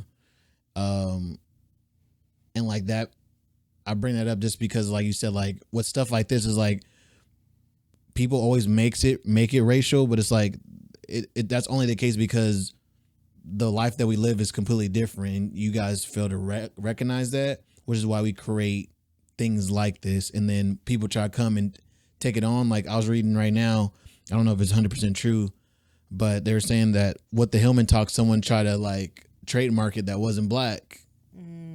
And Hillman is a Black HBCU, so it's like stuff like that already is like or based off of a fiction. It's Hillman real? I think it's based off of a fiction one, right? Based off of from a different show, Cosby Show, right? A different world. I think it's different world. I think it's based off Howard University, right? Yeah. So it's like, but still, like that's our culture. yeah. Yes, Like, that. Somebody's trying to come and trademark it because they made a sweater some years ago. You know, like it's just like little stuff like that, you know, Live in interesting times. Very. I just think it would be great for us to just buy into a platform. Well, we have fan base. I was just looking up right now. That's the black owned Okay. social media network, and he's like I said, has a really good app and things like that. Ooh. Yeah, I don't know if you guys have heard of fan base. I've never heard of fan it, base. but I never looked into it. It's actually really cool. Like some of the features that were common with me and Miss Mariana have talked about it multiple times about getting on there. Mm-hmm. And they offer like subscription support and if you want to do things like that. But it's its own social media app. It has some of the same Instagram features, stuff like that. It's black owned. So we have things like that. But like you said, the big thing is about getting everybody There. Yeah. on it. Mm-hmm. You know, I'm pretty sure, he probably hasn't spoke out on it, but I'm pretty sure he don't have a problem with, Hillman Tok coming over there. And again, that's why I that's why I always crack up about like some of the stuff, like with the TikTok stuff. It's like, where we gonna go? It's like we got apps. Yeah. I was thinking more. Why are we going to Red Note when we got, you know what I'm saying? fan base? Mm-hmm. Yeah. You know what I mean? Like I think this would be great for sure. Just because it's similar content, but like even like you said, like you use Skillshare, like Yeah. we could have like a Black Skillshare type of website or app or whatever, Mm-hmm. For folks who do want to subscribe and have like, wouldn't mind paying for that content. But yeah, this one will make it more accessible, the fan base one. Yeah. I also feel this is an opportunity for YouTube because, people have always been talking about YouTube University. YouTube has invested in content creators of color and all sorts of marginalized backgrounds. I feel like if YouTube became a place that actually cared about and truly invested in education and like, I think they have a chance of like Making it big. or partner with I don't know. But I'm gonna try out fan base. I'm definitely gonna look into this. Yeah, it's pretty interesting. Like I said, it's one of those things I've always wanted to get on, and I've just been lazy. Me and her have been talking about getting on there, me and Miss Mariana. So we want to explore it very much this year. But I remember him talking about this a long time ago, and obviously people are on it. It has, I don't remember how many users it has, but it has a bunch of users on it, and you see like obviously a lot of black faces on the website right here. Mm-hmm. So yeah, we got options. We got to kind of reminds of our conversation we had about the Tabitha Brown and stuff like that, not having places to go, and like talking about like the convenience of it, like how many times we got to be shown certain stuff before we go. We don't care about what everybody else on. Yeah. You know what I mean? Mm-hmm. Was there any other conversations you guys want to have on Hillman Tok? No, I think Which we missed? I think that was it. I just really wanted to showcase on our platforms for Black History Month to give Dr. Barlow her flowers and all the other instructors who are participating in Hillman Tok. Yeah. And all those who are learning and engaging and have value, and folks literally putting syllabus together, literally putting courses together for people to learn and like truly be educated in these all different types of arenas and industries. So Yeah. just wanted to show appreciation for it. Yeah. And I also wanted to show appreciation, but I also wanted to highlight also the current climate of higher ed right now. And how this is important and to that. How it connects to all of the realities of today. Yeah, because it's pretty crazy out there. Yeah. On that, did y'all hear there might be a lick out there about education? What? I don't know if it's true or not. They were saying, obviously because Big E and Daddy Trump are out there digging through the books, and they said there's actually a thing. Oh yeah. I don't know if it's true that you can get your true. loans forgiven because part of the contract is that privacy. Yeah, your privacy, and if that privacy has been like intruded on, then you don't have to pay those debts back. Yeah. So, have you heard of it? No. Some people need to look into it. Yeah, you should look. I have a playlist I can send it to you. Please. People have been able to do it. So it basically like violates their privacy clause in the contracts we sign for our student loans. Because he has personal information, social security numbers, all that stuff. All that stuff he has access to. Elon Musk does? Yes. Oh yeah. No, it's not. Okay. Send the link, please. Yeah. So there's 3 ways you could do it. People say do all 3, so you can go through like Credit Karma or like whatever credit like app you use. You can go directly through the credit bureau, and then you go to the Department of Education's website. or the person who houses your loan, like whatever company, like That's why they're trying to get rid of the Department of Education. right at this point. But you go in. I know the Department of Education has a form that you fill out to dispute things, and like you just say like, oh, my privacy has been breached, and this is out of disrupting our clause of contract, whatever. But yeah, those are the 4 different ways you can kind of navigate. But I'll send you the playlist. Please do. Yeah, Yeah. that's good to know. A lot of people have gotten their stuff swiped. Yeah, please. Because I'm going to work on that immediately. I'll work on that immediately. Yeah. That will change my life. Yes. Thank you, Elon Musk. There were some other things. I kind of want to talk about. I want to talk about the Usher and Kiki interview. Okay. I really You do. mean the Usher and Lauren interview? Lauren, I love Lauren Kiana. Don't get me started. Yeah, but yeah, Kiki has her show. Baby, this is Kiki Palmer. Yeah, there you go. Baby, this is Kiki Palmer. And she had Usher on there, and you can't have Usher on there and not talk about what happened. We have to talk about what happened. And don't get me wrong, they didn't go too into depth about it. You guys can go there and watch what they said, but I think it was a very interesting conversation because they brought up some points around like, being like having the persona versus being the person, like also just how the stages change of and we talked about that before too. Specifically, I know Allie has talked about it, like the whole concept of like we don't have celebrities, like we have like influencers, not celebrities anymore, and like the amount of effort that's put forth and is what differentiates that. So they really touched on a few points that was really good, but I kind of want to get your guys' thoughts on the interview.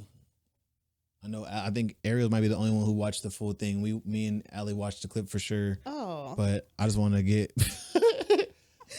your guys' thoughts on like, I think Kiki's a great interviewer, period. Oh yeah. I think Kiki's great at Everything. Like, what does she not do well? Yeah. Never know. Nothing. I know. I mean, I'm sure there's things. Yeah. She's, We'll never know. she's human, but we will never know. Is she skate?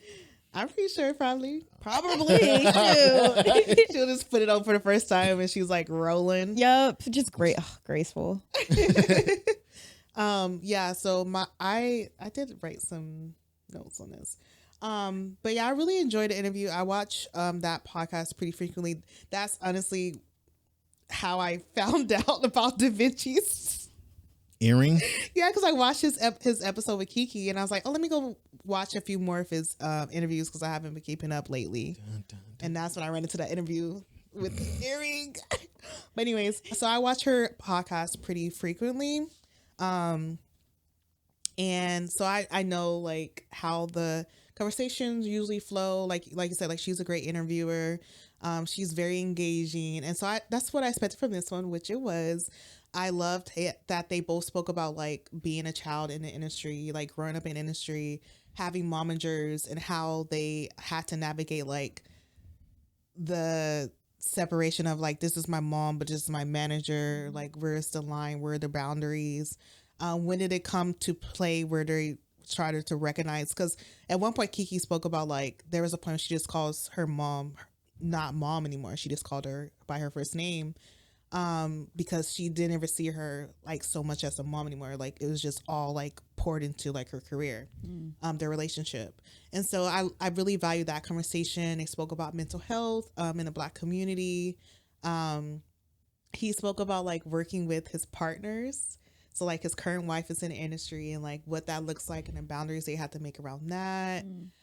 They spoke about just navigating the industry overall, and like Wuzi mentioned, like the difference between a talent that's being developed versus someone just being thrown in front of the camera because they went viral on TikTok type of thing, and like what the difference is between an artist really having that passion to pour into their craft and have themselves be developed, whether they're independent or signed to a label, because of the love of their supporters and wanting to show up and give a great show. And he was, Usher was saying like, there's not many artists left like that. A lot of artists now, they feel entitled that like I just show up and you pay these thousands of dollars to come see me, and I'm here. I don't have to dance. I don't have to have good breath control. I don't have to have the production. I don't have to be engaging. I don't have to know how to work a crowd or work the stage and things like that. Like, just because I'm me, like, you should be grateful that you could afford these tickets to come see me, type of thing.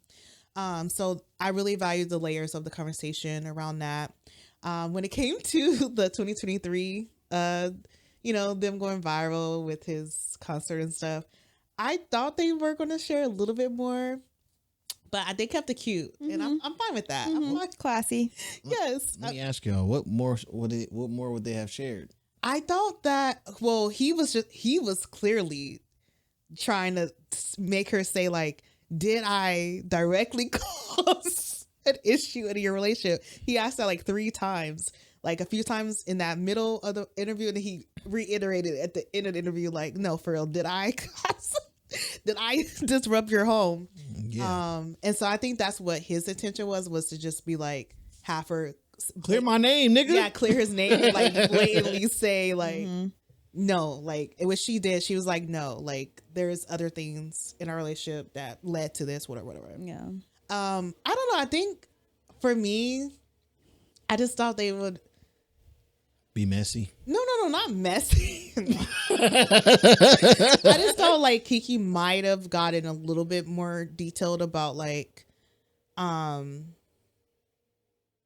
the aftermath of it, just a little bit. Like she did share a bit, but it was very like ambiguous and very vague, which I respect that, but I just thought it was to be just a little bit more salty, a little bit more seasoning on it. But overall, it's a great interview.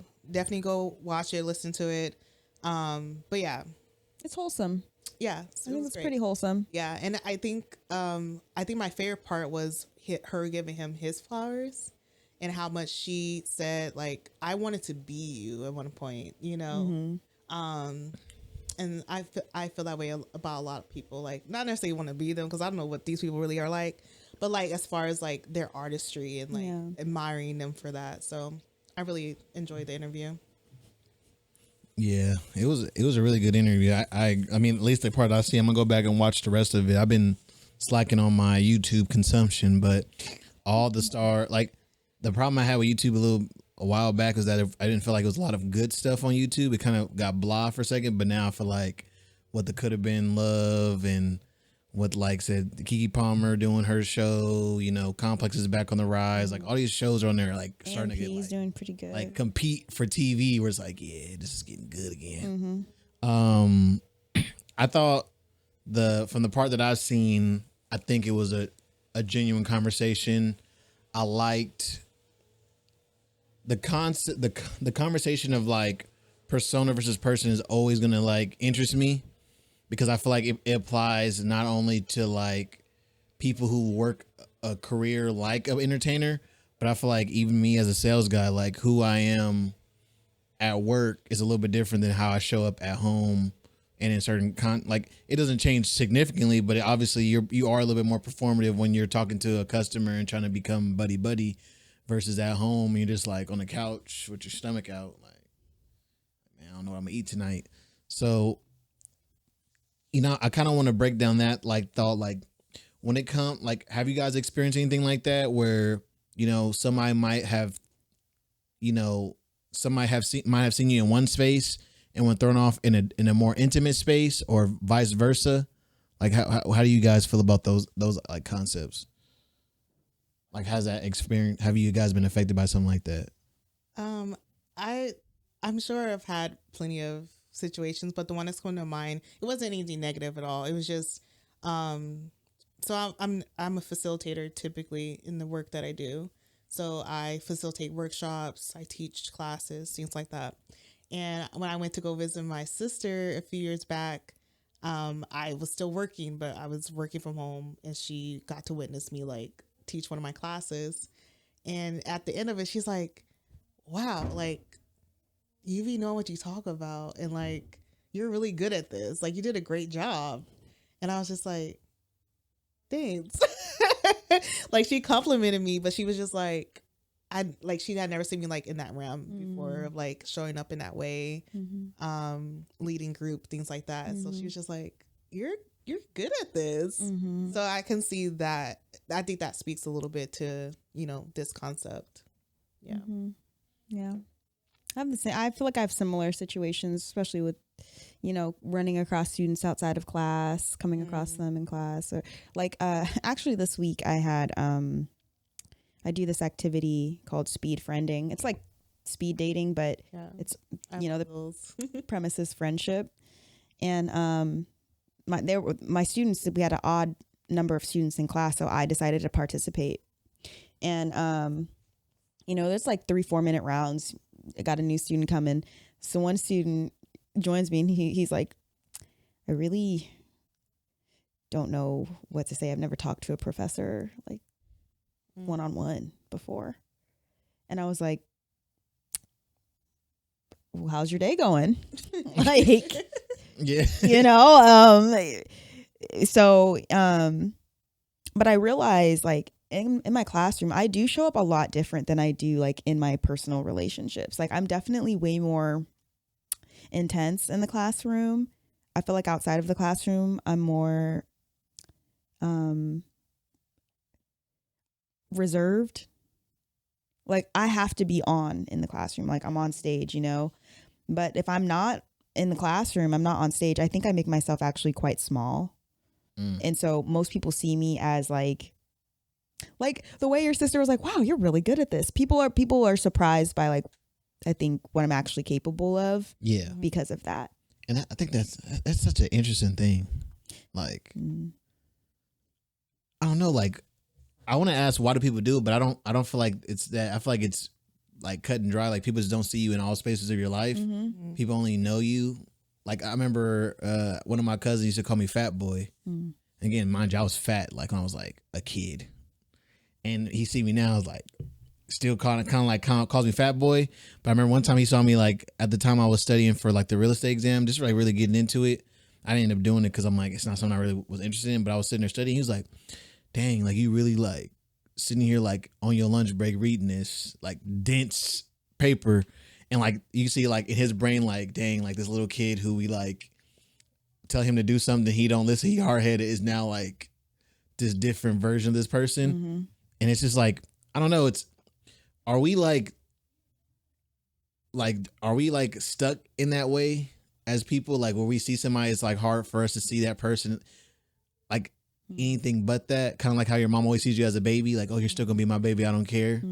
Like, yeah, I think unless they're along the side, during the growth and during the change, they're not. It's not gonna compute. You know, and that's what she was speaking to in the interview. She was like, she's had people in her camp who's known her for 20 plus years throughout her career, so they know the difference between her persona and who she is as a person. But people who she's newly meeting, whether to be friends with or someone she's romantically involved with, it's hard for them to, like you said, to compute like the difference of when she's showing up, you know, in that way versus like just them kicking it at the house, you know. And it's hard for them to navigate that and like really understand, you know, what that looks like when she's out in public and things like that. I took interpersonal communications. I don't know if there's a term for it, but the way that my professor described it was like everyone wears hats. So, but I feel like perception. I don't know if that's a term you use, but that's basically. Okay, continue. Tell me more. That's what I'm teaching that this semester. Oh, exciting! That was one of my favorite classes when I studied communications. But he was just like, basically, is not being fake. He was like, everyone wears different hats in different arenas of their life. So like, you have a mom hat, you have a wife hat, you have a professor hat, you have a student hat, or whatever. Like, it's not about faking anything. It's just like roles. Yeah, different roles that you play, and you're being flexible how to show up in those different roles that's most appropriate. And so that's for the first time I was introduced to like that concept, because before that people were like, oh, you're being fake because like you're not this bubbly, like when we just eating popcorn on the couch, it's just like, well, I have to be bubbly because I'm working with 4-year-olds, like I have to be engaging for them, you know, like things like that. So it's just like thinking of that in the sense of like what she's coming from. Like she's a performer, she's an artist. So like there are certain things that you may not see on a natural day with her that she brings out of herself to show up in these spaces, these public spaces. And I feel like too, like, you know, lately we've heard people use compartmentalization as like a negative, but I don't feel like it's truly a negative. I feel like it helps a person like navigate different circumstances. Like the way that I'm gonna navigate with my coworkers is not the same way I'm gonna navigate with my best friend that I grew up with, right? Like certain jokes aren't appropriate, certain things you don't say, certain, you know, it's a certain lines you don't cross. And it kind of makes sense. And I feel like it's also like a protective thing, right? Like like you say, you're a professor. If you get too buddy with the kids, they won't take you serious. And, you know, or it can, you know, different things can happen. And, you know, if you're like stern with your friends, you know, they might feel some type of way like, dang, Warden, you know what I'm saying? Like, Right. you know, it's, you know, it's certain things in that. So I feel like there's protections in that. I feel like it's definitely a challenger as an entertainer because it's like, you know, if, again, like in her sense of the partner, not saying this is what happened with her, dude, but like if your partner sees you on this intimate level and they see you, like, we talked about this with my sales manager too. Like if I couldn't marry an actress because it's like, you know, I can't imagine like being this intimate with a person and then like go and see them do like these movie roles and they're like basically like acting intimate with this other person. Like he's like, that's just too much for me personally, just knowing myself. And I feel like it does take a lot to date somebody, because if you're on set for 6 months, like, you know, fake married to this person, like, not saying it would truly affect somebody, but you know, how does that affect the partner though? Like, I mean, I know it don't affect you, but like me, I'm like, man, I don't know, that scene, like watching that scene throws me off. You know what I mean? So it's like, that's just such an interesting box to be in. You know, I hope I don't ever get to that point. Even though like acting sounds fun, I don't know if I could do something like that. Or y'all think y'all could date an actor? I can't answer that right now because I'm quite happy with who I'm seeing right now. Well, just like I'm talking about, like, in general. Say he wanted to make a shift. He's like, you know what, acting is my She thing. girl's a loyal one, okay? I don't know. Maybe. I feel like, because like an actor, I feel like I relate. I feel like people expect you to operate within a box, no matter if you're a celebrity or not. They just have particular expectations of you. And but would you be okay with seeing them like in a sex scene or kissing scene? Or maybe not even that deep, but just having intense chemistry with somebody else, even if it doesn't fully go there. Yeah, intense chemistry. Would you be okay to stomach it? Even though you know it's acting? I don't think so. No, because actors are cheaters. They are. Not all of them, but I'm just saying, like, that's word on the street is most actors, you know, they get into these roles and like they do actually connect because you're working together every day, you know? So I don't know about that. I don't know about all that. It's like a hall pass. Yeah. But like permanent hall pass. Yeah. Because when you're an actor, all of your celebrity crushes are pretty much accessible to you. Man, that'd be a vibe. I'm good. Yeah, I can go, hey, you trying to do a movie with Scarlett Johansson? Of course. Trying to do a movie with Leah Long? Of course. No, I don't know. What do you think, Ariel? I couldn't do it. No? No. Yeah, I thought about it before I was seeing the guy that I'm talking to right now. I was thinking about like,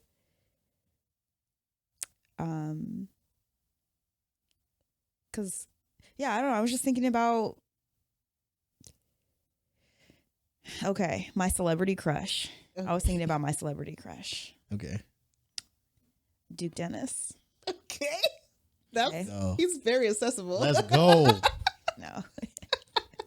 Let's go. At the time, there was a lot going on with like Quinlan and everything like that. So. And it was bothering you. Yeah, actually, it was. And so I was over it. I was like, whatever. And then Flirt with yeah. anybody? Crazy. What'd you say? I said he gonna flirt with anybody? Crazy work. Yeah, man.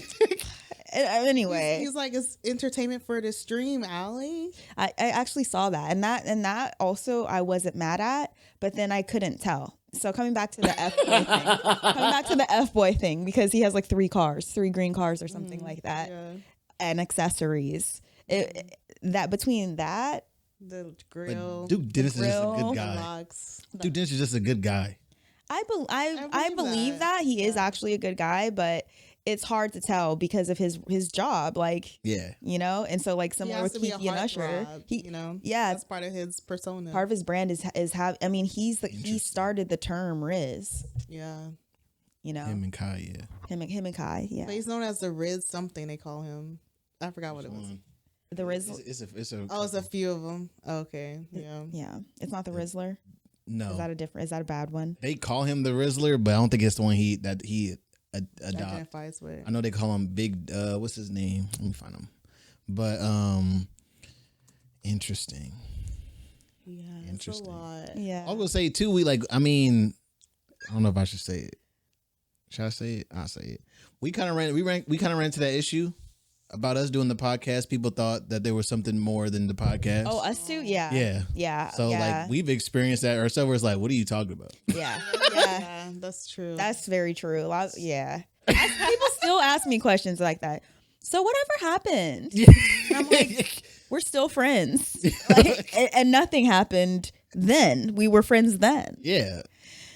And, yeah. I mean, people have so like, you know, like what? there's like nothing else. Like, what are you talking about? But you have to be here. You have to be in. I feel like the friendship and have been along the sidelines of the development of Special Friends and just both our journeys. I think podcasting. Yeah. To really. So that's what I'm saying. Like it. That's why it's like the interesting concept, because it is like, you know, like what do you expect someone to be like, you know, like standoffish and it'd be entertaining? Ha ha. Move though.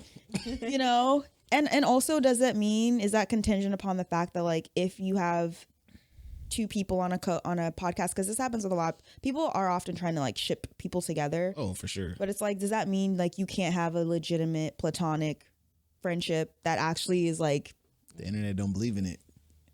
Yeah, I don't know. The internet's always gonna ship people. We both are seeing people, so you know, and that's my hands in the air. My hands in the air. No, not even like that, but like I don't know. It's just like that. That's why I said like I brought it up, because it's such an interesting like concept. Like, is that possible, right? Like, and it's not, you know, kind of like the conversation of, like work wives. I don't believe in work wives. But like the like, you know, like some people really will have like a genuine like, oh, that's what I was gonna ask you. Like the concept for me is like, okay, chemistry. Like, does chemistry mean like because that's what it comes down to. Like she had good chemistry with Usher on stage, so it looks like, oh, there's something else there. But does chemistry ultimately mean like somebody's feeling somebody, or they just, it's like a subconscious thing? Like, that's true. No, that's not all. Jeez. I know this isn't answering your question, but there was Valentine's Day cards made this year in stores that said work wife and work husband on them. Let's go. No, there were not. Someone on TikTok was like, do y'all see this? I can't believe it. Real wives all mad about it. I ain't mad at it. Really? What? I wish my nigga would. you got her a work wife Valentine's card? Take life too serious. You better not even look at her on Valentine's Day. Embrace the work partners, man. You never gonna send her that follow-up email. Embrace the work partners, man. Mm-hmm. They're there 8 hours a day, man. I mean, yeah, that's very true. Most of their time, but that's why they shouldn't be embracing it. I mean, not nothing like crazy. I'm talking about like, you know, like, oh yeah, you know, Johnny made, you know, my work wife comes in. I don't have a work wife. this heads up, I don't have a work wife. But it's like, oh yeah, Johnny's made hot dogs, so he told me to bring you some. And my work wife gives me the hot dogs that Johnny made or something, like their hamburgers. How am I gonna be mad at that? Like, yeah, I got these from Sarah. Her husband Johnny made them. Don't ever take nothing from Sarah again. I don't care if her husband's involved or not. For real. Not for real. For real. I don't know. I wouldn't be mad about it. Yeah, I don't know. I'm territorial. I'm definitely like a very territorial person, but I also like I haven't been in a commitment Got it. yet to really test that. See somebody's chemistry. I have. Oh, to test the chemistry part? Well, to test like how I would feel. No, how I would feel about that. I mean, I've been on the other end a lot. Mm-hmm. I felt that way with friendships, though. Really? Yeah. I'm like, dang, they really hit it off. You know what though? Actually, Yeah. I do have a new friend at work. I have two. I have a few new friends at work, but there's only like 4 black people that work in my department, and 2 of us are particularly chocolate. Mm-hmm. And so before her, I was the only super chocolate girl in the department. And so there's a way in which we just Yeah. get each other. Yeah, I just click. And when I tell you, I have like other new friends that I just clicked with too, but like the way that I knock on her door, the way that, you know what I mean? Like we will seek each other out. The development of that friendship has come so much faster than some of the others that I am equally excited to have. But, you know, sometimes that chemistry is just very, very strong, and it doesn't undermine the importance of other relationships. It's you just know, like, I clocked it, though. sometimes like- it's soul family. Like, what can I'm you like, do when you're dang. like, your souls are cut from the same cloth? I had a situation like that. I had friends that I've had for years, and then I had a new friend. This wasn't a birthday thing y'all was at. This was a previous birthday thing. Mm-hmm. It's the one we wasn't invited to. I didn't know y'all yet. And like I had pictures of my friends like on my fridge and stuff, and my new friend was also on my fridge. And my old friend was like, I was pretending like I didn't know this conversation was happening. I was just kind of like hosting, walking around. But as I'm like passing the kitchen where they're at, I can hear my old friend be like, so like, how long you guys known each other again? Like, how'd you guys meet? Because me and this new friend had really good chemistry. We're like you said, like we had so much things in common and like related and connected so quickly and so easily. Mm-hmm. And she was like, kind of like, you already got pictures of her on your fridge, like.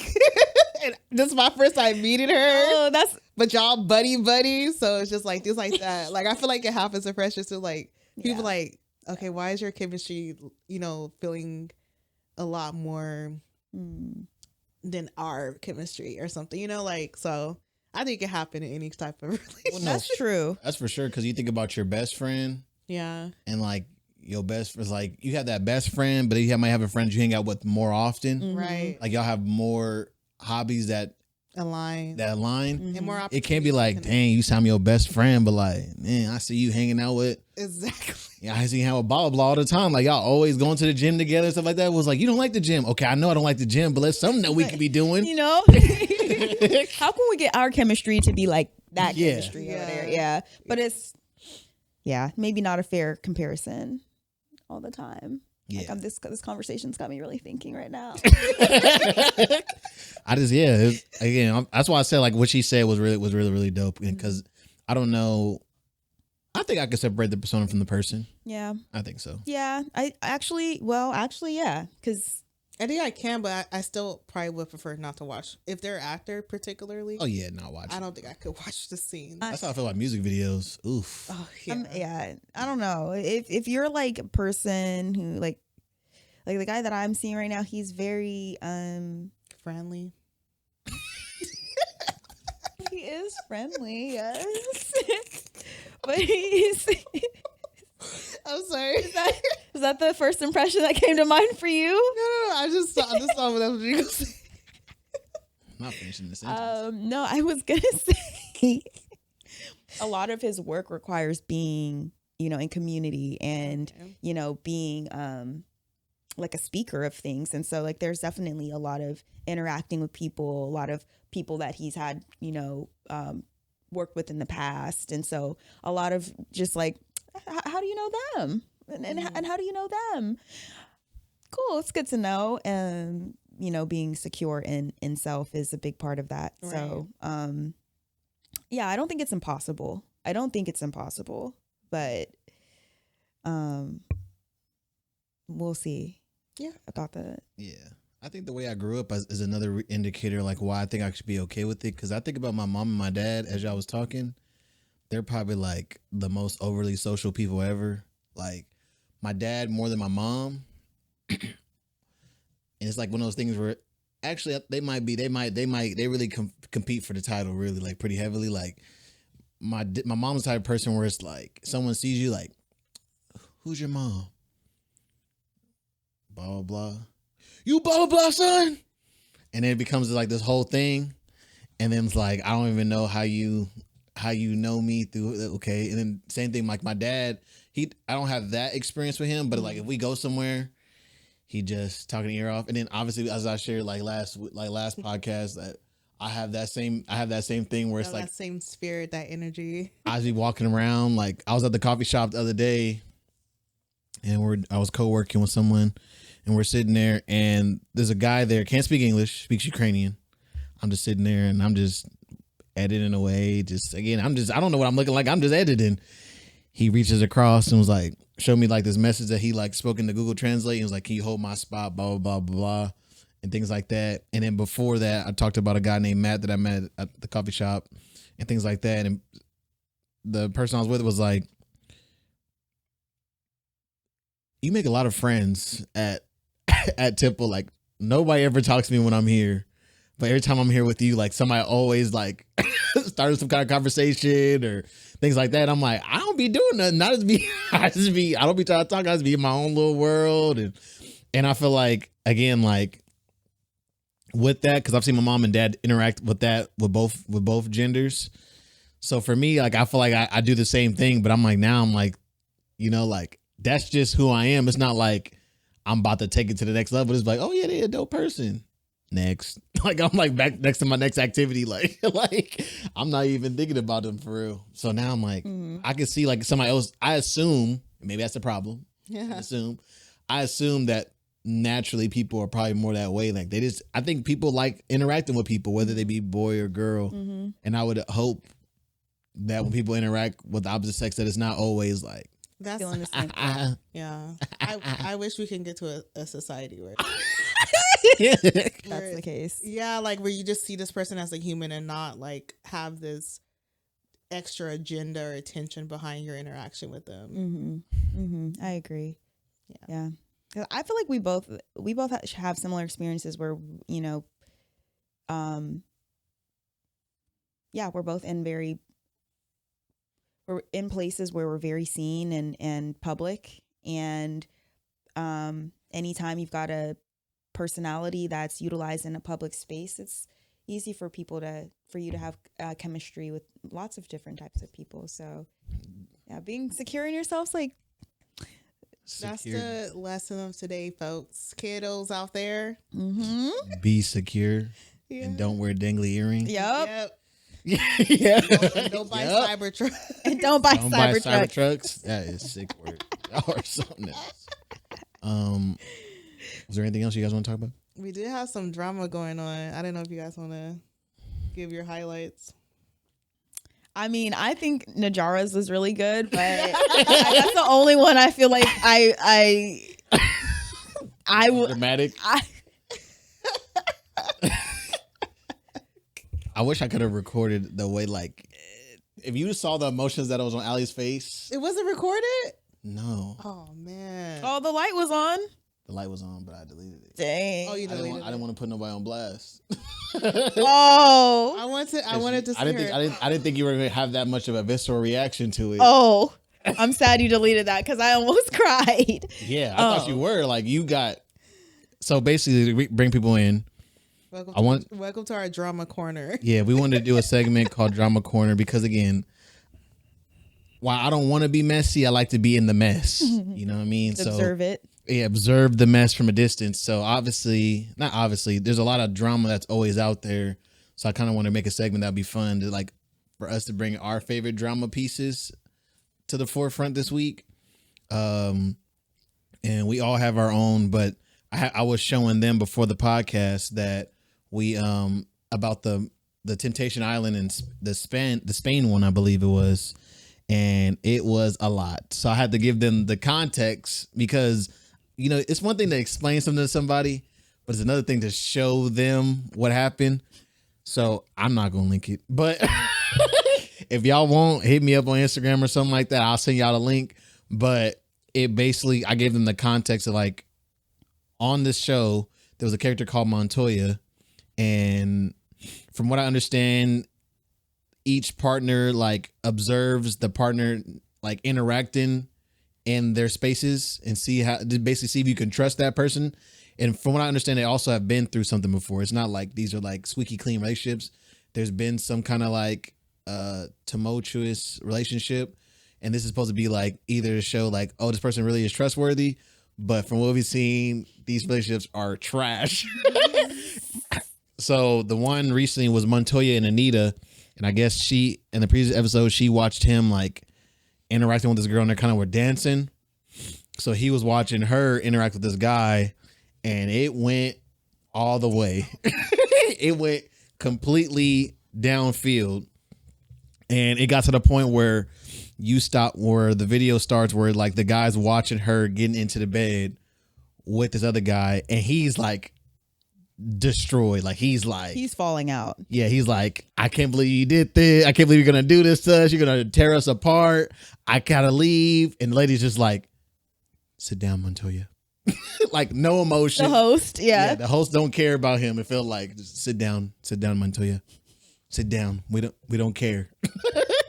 And he's like, as like they're about to get, like they're already making out in bed and they're getting to the point where they're doing it, he just takes off, full sprints to run to her, and it turns into the most dramatic. Across the island. It's thunder outside. It's dark. The cameraman's chasing him. He's, I mean, full stride. Like he looked like he did track. Yeah. And he gets to where she's at, and he's just like, he's crying. I'm probably just gonna put the clip right here so you can see it.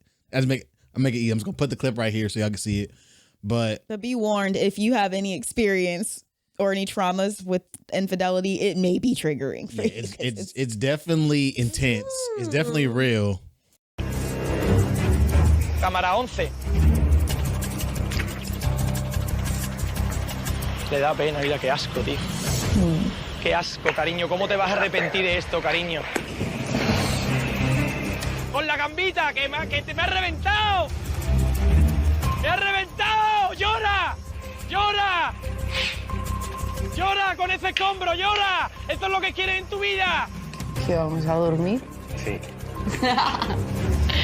Siéntate, por favor, Montoya. Es lamentable, ya ha hecho un antes y un después, tío. Lo hace por venganza, ya hay que usar la respuesta, tío.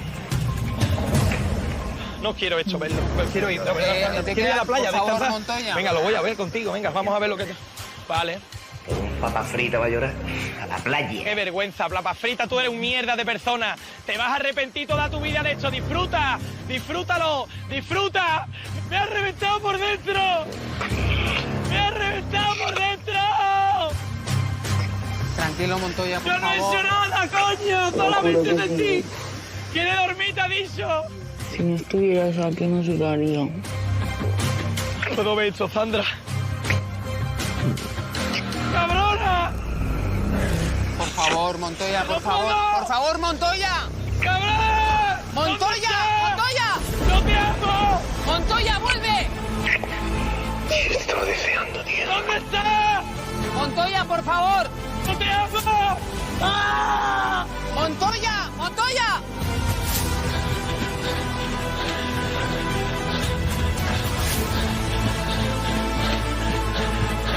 ¡Me han destrozado! ¡Me han destrozado! ¿Dónde estás? ¡Ah! ¡Me han reventado por dentro! ¡Me han destrozado! ¡Te vas a arrepentir toda tu vida!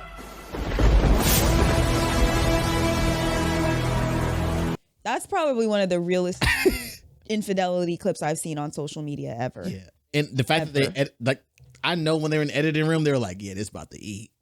This about to eat. Like there was they put so many parts, like it was like the art of it for me as a photo, like a video editor. It's like the empty scene with the thunder, like that people had left. It's like him sprinting full sprint. It's the other camera guy like chasing him, but he can't catch up with him. It's the lady just like doing her little half jog. Talking about Montoya. It's all slow. She's all slow. Like, girl, you ain't getting nowhere. And then when all that, it just pans to her just, you know what I'm saying? Just getting revenge. Getting smashed. Getting revenge. So yeah, that was my drama. And I just want to ask, like,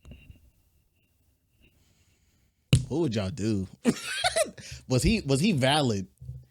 Absolutely. I feel like we watched a man be traumatized. Yeah. And that's why I cried, because I felt for him. I'm just like, they're literally exploiting this guy's probably one of his biggest heartbreaks in his life, probably. Exploiting it for everybody else to see. And I felt terrible because it's like, I don't know. I don't want to laugh at him. Look at Najara losing it over there. I don't want to laugh at him. I'm more laughing at the thought when he was like, when he gets on the beach and he's just like, ¿Por qué? ¿Por qué? And they're like, what is he saying? ¿Por qué?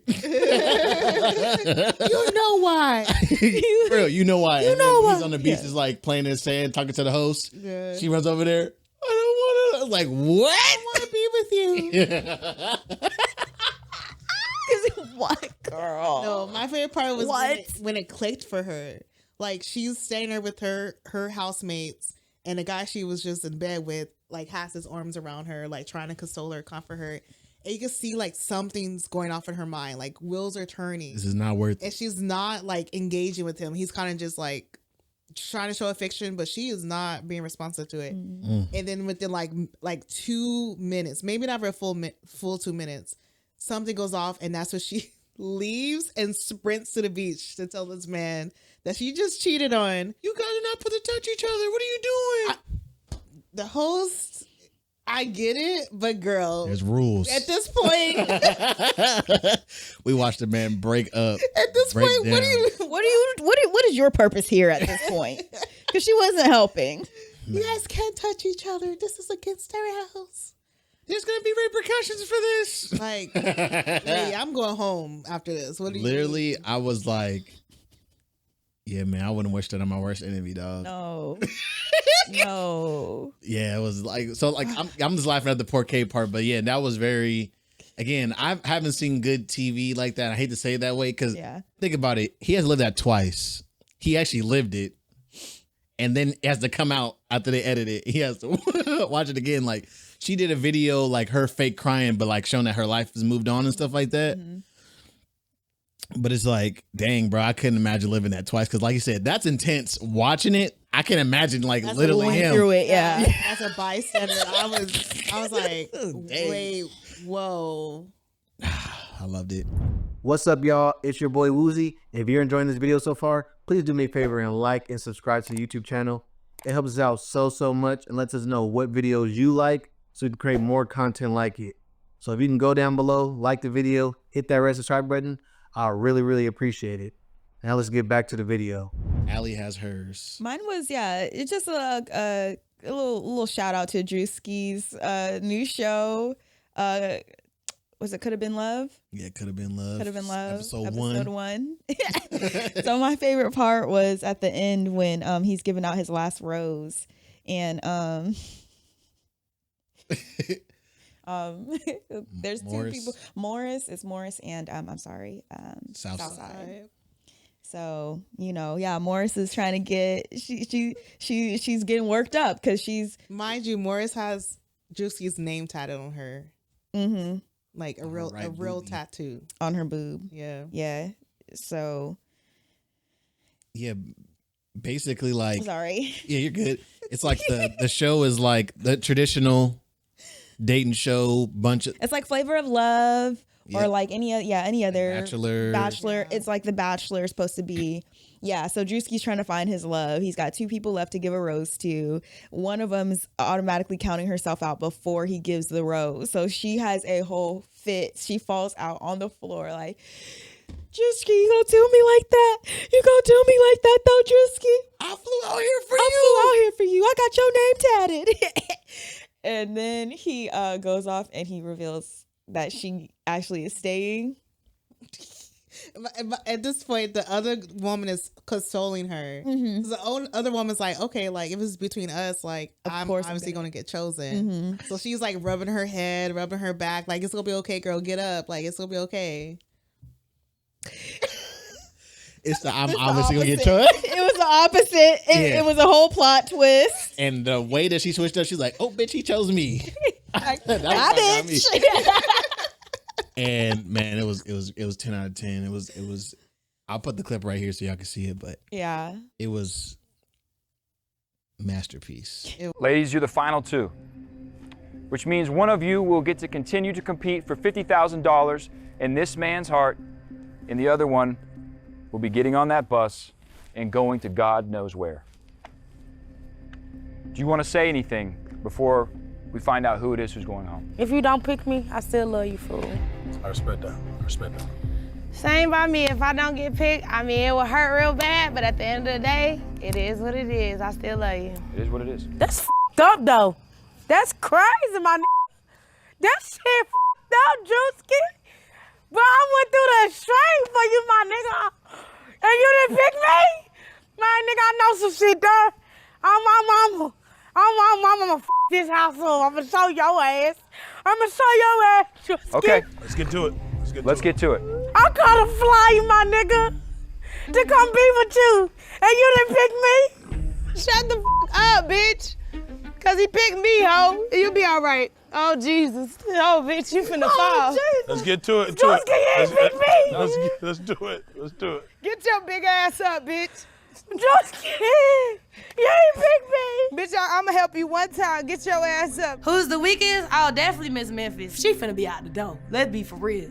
She bring the drama, but she ain't Big Mama. You feel me? Ah. Final two, one rose. All of our hearts are beeping. Oh, shit. Join us right here to receive your nickname, Morris. Oh, shit, it's me, bitch. Damn, what the See ya, fuck? bitch. Ah, it's me. How do y'all feel like? Because after Southside got chose up on, she crashed out truly and was like trying to destroy set equipment and everything. Two things: was she justified? Like, is that a justified reaction? It's never a well. Do she like? It's like my thing is like, dang, did she really like Drewski? Like, I think she really was trying to fall in love with Drewski. So it's like, Southside? yeah. No, because like the way that when you listen to her crash out, she does talk about how she like brought a bunch of stuff. Like she had invested in so much. But to me, it sounded like she had like a bunch of products and stuff she was trying to plug. It didn't come off as like she was here to really like get to know Drewski. Or I thought she was talking about. She said, "I bought something for you. I was gonna show you tomorrow." She bought some t-shirts for him. She said, But I was thinking it was like her stuff, Her merch. and that's what I was thinking. Crazy. Drewski was feeling was like, "Oh, you here on the? Oh, you trying to make some money? Mm-hmm. Get up on out of here." He blamed the black lipstick.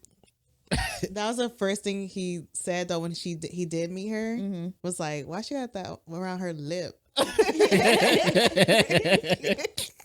It's a classic style. I like it. I like the black lip liner style, But it wasn't blended well. Yeah. That's why it was just so it was so.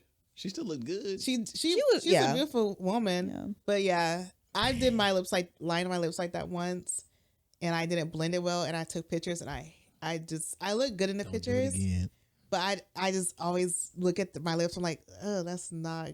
I don't like that look either. When it's not done well. Do you guys think you could be on a Bachelorette situation? So you already know how I feel. No. How do you feel? I don't want to. No, why? I feel like I'd be overstimulated, like a lot of anxiety. Like I don't like competing at all in a sense. So to compete for love, like that's like They competing for your love. so intense. Oh, like a group of men. Yeah. Like if you're the Bachelorette. I don't know. It'd be so hard to choose. I feel like I'll fall in love with like at least 3 of them. At least 3 of them is crazy. But it's about which one you love more. I think I fall in love with at least 3 of them. And it'd be hard for me to decide. It was hard for Juicy in that moment too. I don't want to. Too many decisions. Interesting. Yeah. I told Ariel that I would be on both. I would be happy to be on both. Yeah, I mean, obviously both being a sides. bachelor would be fun, but I think I really would love to be on the Bachelorette and like, you know, really getting that bag. That sounds like a lot of fun. Like that's why I think 20 versus 1s look so fun. I want to do one so bad. You should apply for Pop the Balloon too. I feel like. Oh no, Well, I no, can't do you Pop the shouldn't. Balloon. It's not Too, supported. I don't have You don't the. support them? It's not that I don't support it. Well, no, it's not like I don't support them. I just don't have. I don't think my ego can take getting my balloon popped. Really? If I walk in, I hear. I'm sorry, I hear about. Yeah, what do you do for a living? You know, I'm a salesman. Oh, especially like if you go in there with the idea like, oh, I got that shit on. You know what I'm saying? I'm looking good, whatever. You walk in there and you get your shit popped and you're trying to keep composure. I don't think I think I'll start laughing too much. Honestly, I'm just a little goofy. Pop, pop, pop, pop, pop. I don't know. I couldn't do pop the balloon. I can do like getting voted off, but I can't do you about to pop my balloon immediately. Yeah, it's very forward rejection. Yeah. Same thing with like even some of the 20 versus 1 where they like be like, where you from? Fresno? To the left. Like, dang, I got it straight. They swap you out your date. Like Yeah. the one that's on Nectar, they have they're like 5-minute date and you can swap out the person. You're just like, Yeah. and they go choose someone else from the lineup. Oh my that one's goodness. That's a lot. But yeah, I would like to be on both. I think I would like to be, I don't know, Bachelorette sounds so much fun. It sounds like so much fun. I think that's the problem though. I probably wouldn't take it too serious. That's my fault. I'd be like, have you seen that? What was it? Was it Cut that had the episode where the person won and then he was like, and he was in a relationship and he was Jubilee. like, yeah, Jubilee. And the guy wasn't even single. He's like, what do I get? He's like, oh, you get to go on a date. He's like, oh, I got a girlfriend. He's like, No, that was not even how it came out. He was so excited. They're like, oh, like, are you happy you won? Like, now you get to go on your date. He's like, I can't wait till my girlfriend I won. there you go. That's what it was.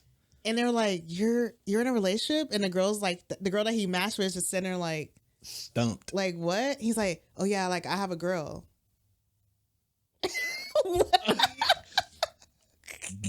Yes. So that would be They knew. It's funny because they probably was upset about it, but it's like, we got to post this now. Yeah. We ate with this one. Yeah. Yep. It just so happened the all the right cameras were still recording. Yeah. I'll definitely be looking out for more of that. I gotta go back and watch it. Allie didn't say if she was on there. I used to want to go on The Bachelorette and The Bachelor. I used to. Today. Well, not today, obviously. Well, I'm not. I'm just thinking, like, still, like, not even. I don't know. The competition thing's not a concern to me. It's more of like the drama. I feel like I would make a boring. I don't know if I'd make an interesting enough person because I'm just like too chill. I'm not even gonna say chill. I want to say smart, but I'm not saying everybody on TV is not smart. But I just feel like sometimes when you have like more mature and like more critical thinking castmates, it doesn't always make for like the drama because people are like harmonious, they're sensible, and nobody likes watching that. Yeah. I like to think that. Then that person finally has their crash out, and it becomes that much hits. Like, man, they beefing with Allie. Allie don't beef with nobody. She deserved that. Very true.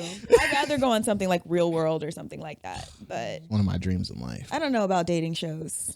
Love Is Blind premiered last night. I'm just not. Yeah, I don't know what. I don't know. No, I don't think so. No.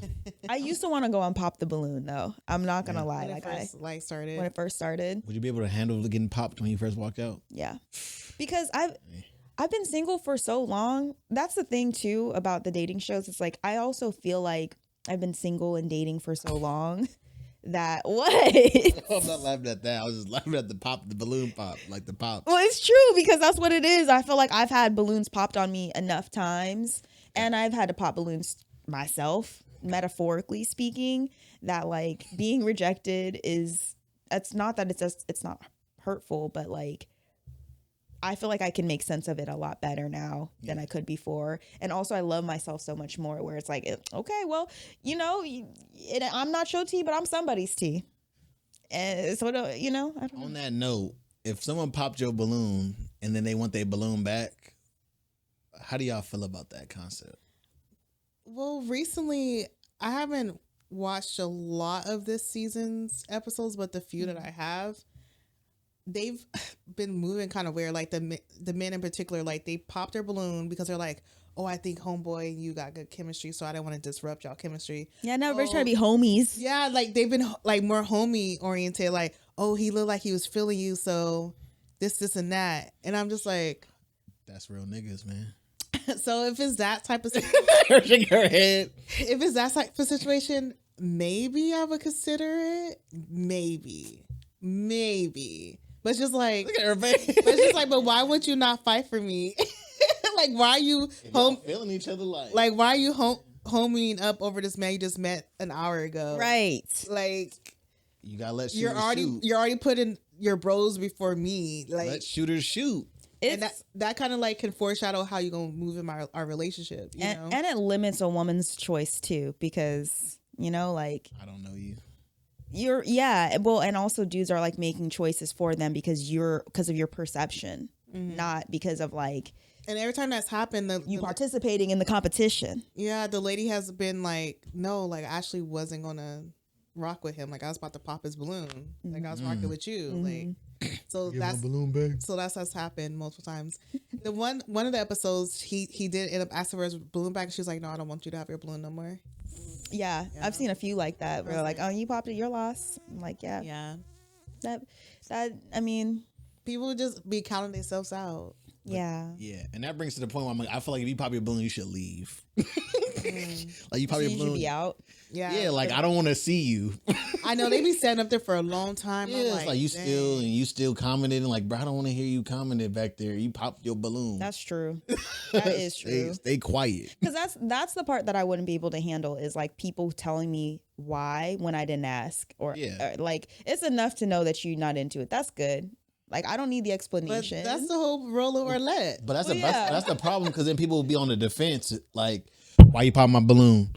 I just don't feel like you don't know how to dress. Like, oh, I just did it. It's like, why you trying to make somebody explain themselves? Like, bro, you popped your balloon. Okay, cool. Well, that's the whole point of like the drama side, like you said. Like she does it to get viewers, right? To ask those follow-up questions. Yeah. Well, I don't mind. It's just more of like, I don't feel like it's honest. I'm like, can we talk about this in private after? You know, like if you can tell me why you popped your balloon, but if they were honest things that people were saying, even if it hurts your feelings or something, you know, but it's just like, it sometimes feels like it's people respond from a hurt place, or like, you know, because they got rejected, now they're going to say something equally, you know, hurtful. That's the only thing that I would not want to be engaging in. My favorite episodes are when people can be classy but honest. Yeah. No tit for tat. Mm-hmm. There was like 2 incidents recently where the lady popped the guy's balloon, and he, you know, like Arla asked her why. She was like, oh, like it's just like his face. And he was like, oh, I just shaved. You know, like I usually have a beard. And she was looking at him like, that's not why. Like, it's just you can see it on her face, like, you're facially challenged. Yeah. You can see it Your on her face doesn't do it for me. Yeah, she was like, she shook her head like, it's not about facial hair, you know? Like, yeah, I saw but that. he didn't pick up on it. Mm-mm. And then the other one, it's always around clothes. His jeans. The jeans. And I feel like a lot of times, especially men, will pop their balloon because when it was like really heavy, when people walk out and people pop before they even say a word. Because I think they've been trying to lean away from that now. But that era where like as soon as you walk out, pop, pop, pop, pop, pop. I feel like a lot of people were popping because others were popping. They're like, oh, like if the majority doesn't find this person attractive, like I don't want to Suckers. Yeah, like I feel like that was happening a lot. Agreed. Group think. Agreed. Yeah, Yeah. think, yeah. Yuck. Yeah, and it goes both ways too. Both sides of them. But well, guys, if we have some fun, we're gonna bring the drama corner back again, but probably do some little. I feel like this could be really, really fun. We could probably find some ways to really get into it. But hope you guys enjoyed it. Again, appreciate you guys for being watching the Special Friends podcast. It's your boy Wuzi, and I'm here with Eareoke and Allie B. And we'll catch you guys on the next one. Make sure you guys check out Allie B on social media. Yes, please check me out at Hey Professor B or on Instagram at Just Allie B. Not Instagram, sorry. YouTube. Just Allie B. Just Allie B on YouTube. Yep. And then also check out Ariel's Discord. Yes, with Eareoke. Join the Discord. Tap in. And we'll catch you guys on the next one. Yeah. Peace. You're my special friend.